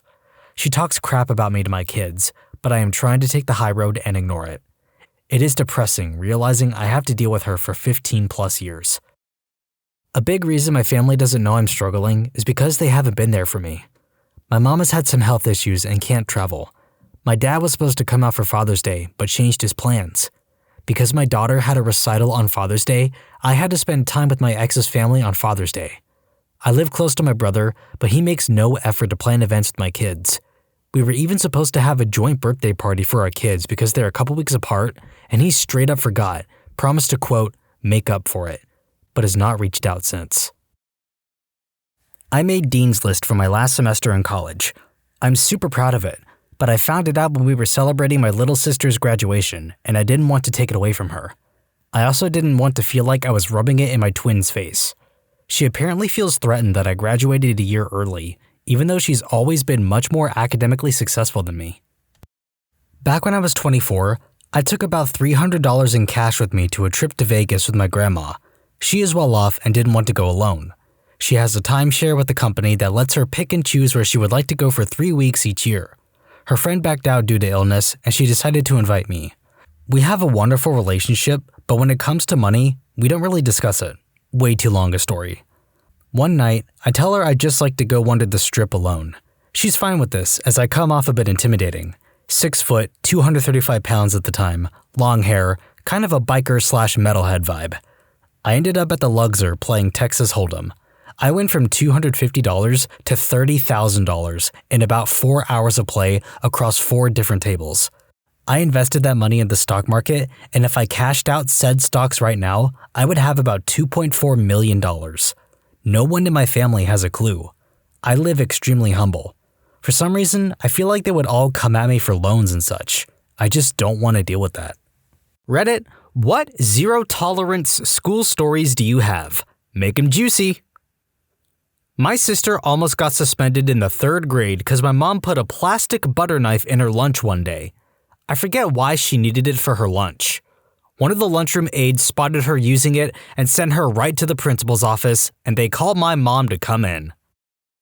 This was 10 years ago. My cousin, 1 grade lower than me, got into a fight at school. Zero tolerance policy says they are both suspended. Attached to this policy is if a student is involved in 3 separate fights within their time at the high school, then they were expelled. Within 2 weeks of my cousin returning, one of the guy's friends started a fight with my cousin. They are both suspended. A few weeks after he returns again, another friend of the original kid starts a fight with my cousin. In each situation, the other kid threw the first punch. Zero tolerance each time means it didn't matter. That is how children outsmarted the zero tolerance policy and why my cousin graduated from a private high school. When I was in year 10, grade 9 for Americans, we all had to line up to go into the dinner hall. For whatever reason, they put the menu with what they were serving that day at the front of the queue, so I walked to the front to read it. As I was walking back, a tiny year 8 kid shouted over to me, "Hey, stop trying to cut in the line, you jerkhead." I just told him to screw off and mind his own business, as it's the kind of school where if it looks like you're giving in to a younger kid without fighting your corner, you won't hear the end of it. Then the little crap rugby tackled me, but he was too small to knock me over, so I just kind of stood there awkwardly as he tried to kick me. After a while, I'd had enough, so I grabbed him and picked him up, put him up against the wall where he was standing before, and turned to walk off. The headmaster was standing right in front of me, and he'd been watching the whole thing. We both got sent to the, quote, reflection room, which is like a higher form of detention. The only time I got in trouble was for trying to walk away from a fight started by someone half my size who I probably could have hurt if I wanted to. Thanks, headmaster. Now I know in the future that I should just deck the little bugger instead of being gentle because the punishment is going to be the same anyway. In 9th grade, I was in a class that had some disruptive students that always caused problems for the teacher. During the semester, they were forced to sit at the desks nearest the teacher's desk. I wasn't a bad student at all, but for some reason, I was forced to sit in the front of them. I was mad. One day, we had a substitute, and my entire row gave the sub a very hard time. When the actual teacher came back, she forced everyone in my room to detention. Many other students protested for me, even the bad students in my row. She said, quote, "That's too bad." From that day forward, I helped the, quote, "bad students" to not get caught whenever they screwed with her. Not me, but my niece once had to do a school project about the Voyagers. We lived in a relevant area, in the computer lab. So she innocently typed in furtraders.com/org/net whatever.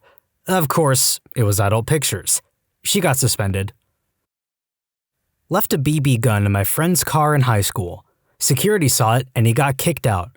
I talked to the principal, who was our friend and mentor, about reversing the decision or taking the punishment myself. He was just as upset as me, but he kept explaining that his hands were tied. He finally just looked me in the eye and said, "Zero tolerance." Actually, he used my name afterward, so I knew the conversation was over. My friend graduated from an alternative school. I once got suspended because a security guard found an unloaded airsoft pistol in the back of my truck.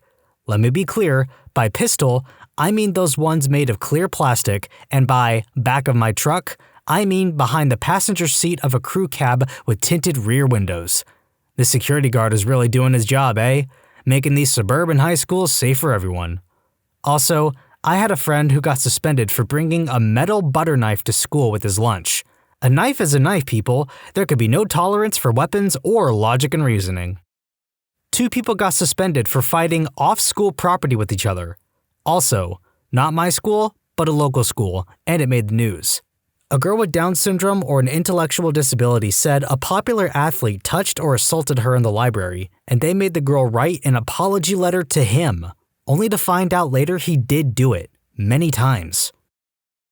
When I was in 10th grade, I was eating dinner with my family and my dad accidentally spills his beer all over my shirt. No big deal, so I go upstairs and take my shirt off for the night. The next day while I'm getting dressed, I see that I'm out of clean shirts to wear, so without thinking, I grab the shirt from last night and put it on, eat breakfast, and get out the door. The day was pretty normal, until I was called up to the front office. I wasn't really a bad kid or anything, so I wasn't too worried. Once I arrived, the principal informed me that another student told him that I smelled like beer and assumed that I had been drinking. I told the principal about what happened last night and assured him that I had not been drinking. He tells me that it still counts as bringing alcohol onto school grounds, and for that, I was suspended. TLDR, some people drink their alcohol, others wear it, but it is all the same in the eyes of the principal. We have a zero tolerance, no fighting rule in our gymnasium. Like, even if you lay down on your back while you're getting jumped, you'll still get expelled. Happened to get in a fight with a guy I could honestly beat down, but since I really didn't want any trouble with the school or at home, I just blocked my head until the principal came by.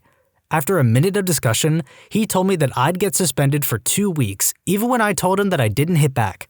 So I did what any teenager would have done, I think. I got loose from the principal and beat the other guy down and took my punishment. I won't tolerate you not being subscribed to Am I the Genius or Am I the Jerk either, linked in the description below, so you better subscribe, or else. My school had a zero tolerance policy on cell phones and electronic items. Obviously, you can't convince a high schooler to not bring a phone with him or her, so the administrators would do, quote, raids occasionally and bust some phones each time. They didn't give it back until the end of the year.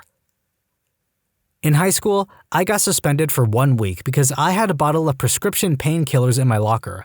I was taking them because I got a serious knee injury while playing for the school baseball team.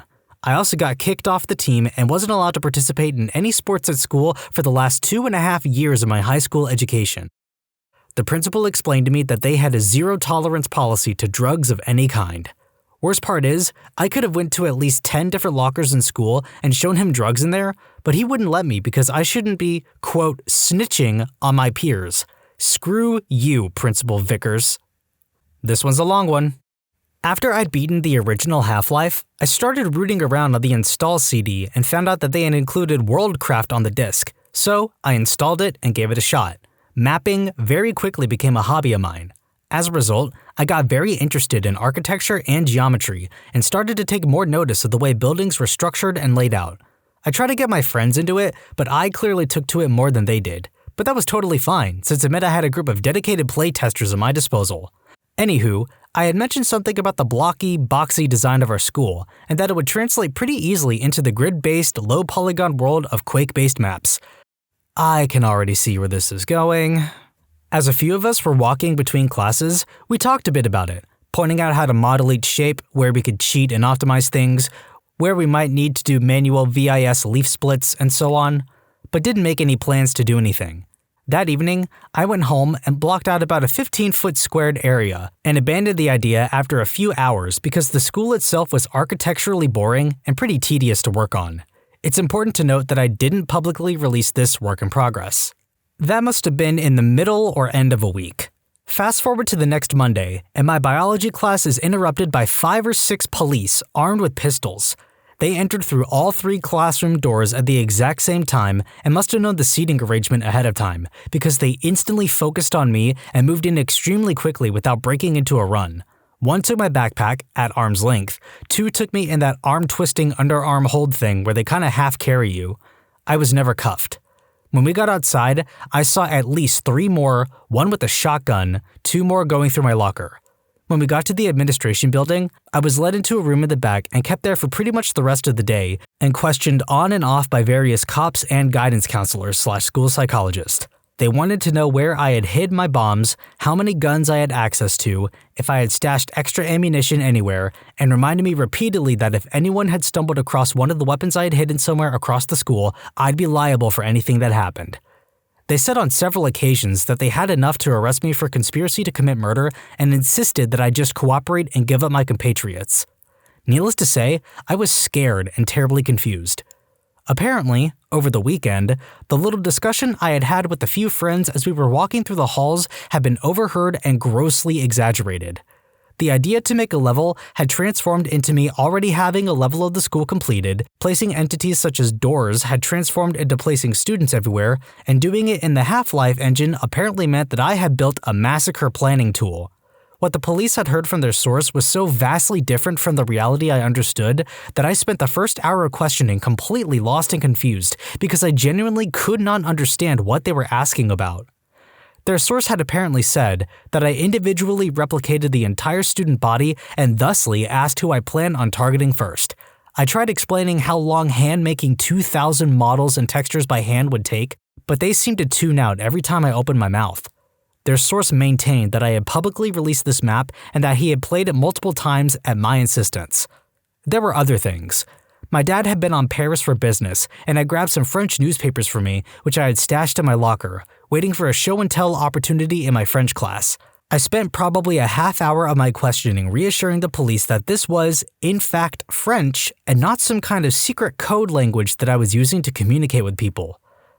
They took the newspapers and I never got them back. After the initial "holy crap they're pointing guns at me" wore off, it was a very strange day. One of the cops, I don't remember who, must have eventually figured out what was going on because he and I spent the last hour or so talking about Pixar and computer-animated movies. I understand that they sent police cars to my family members' houses and searched at least my parents' house, but I don't think they had a warrant. My dad was out of state at the time, and my mom did not take my side. I'm pretty sure she waived my right to have an adult or attorney present during questioning, and I know she told the cops to arrest me and that she would not post bail. I know exactly who the police's source was. I was good friends with him and his brother for a few years.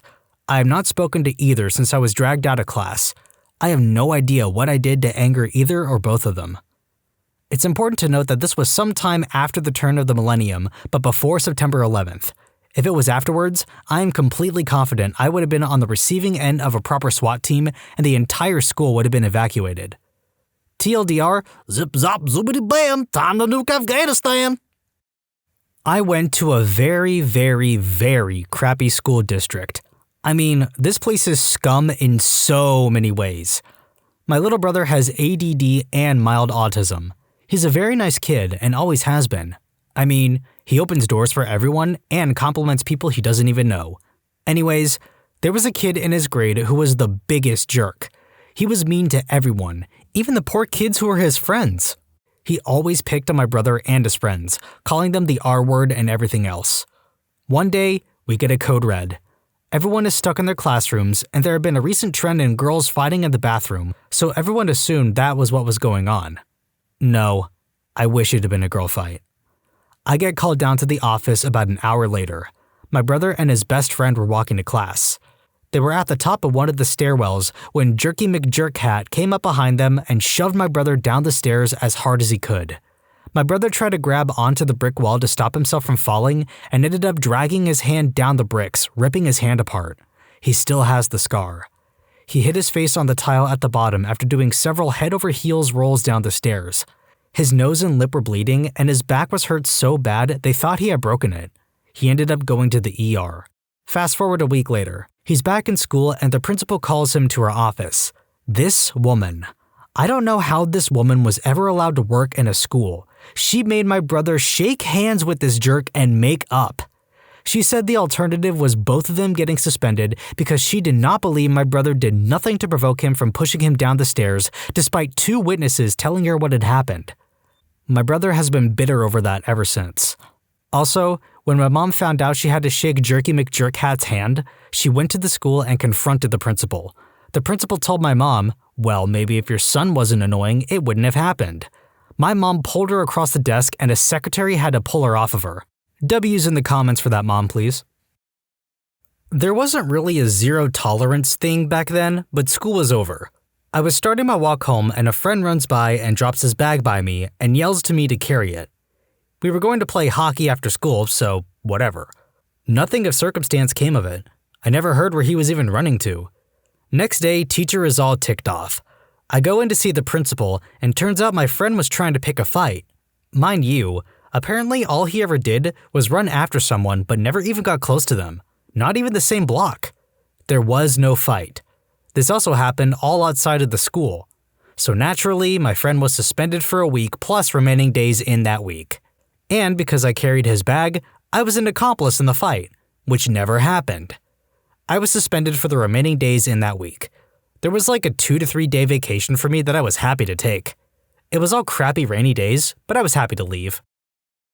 Not quite zero tolerance, but my friend's sister grew up in quite a foul-mouthed household with older siblings.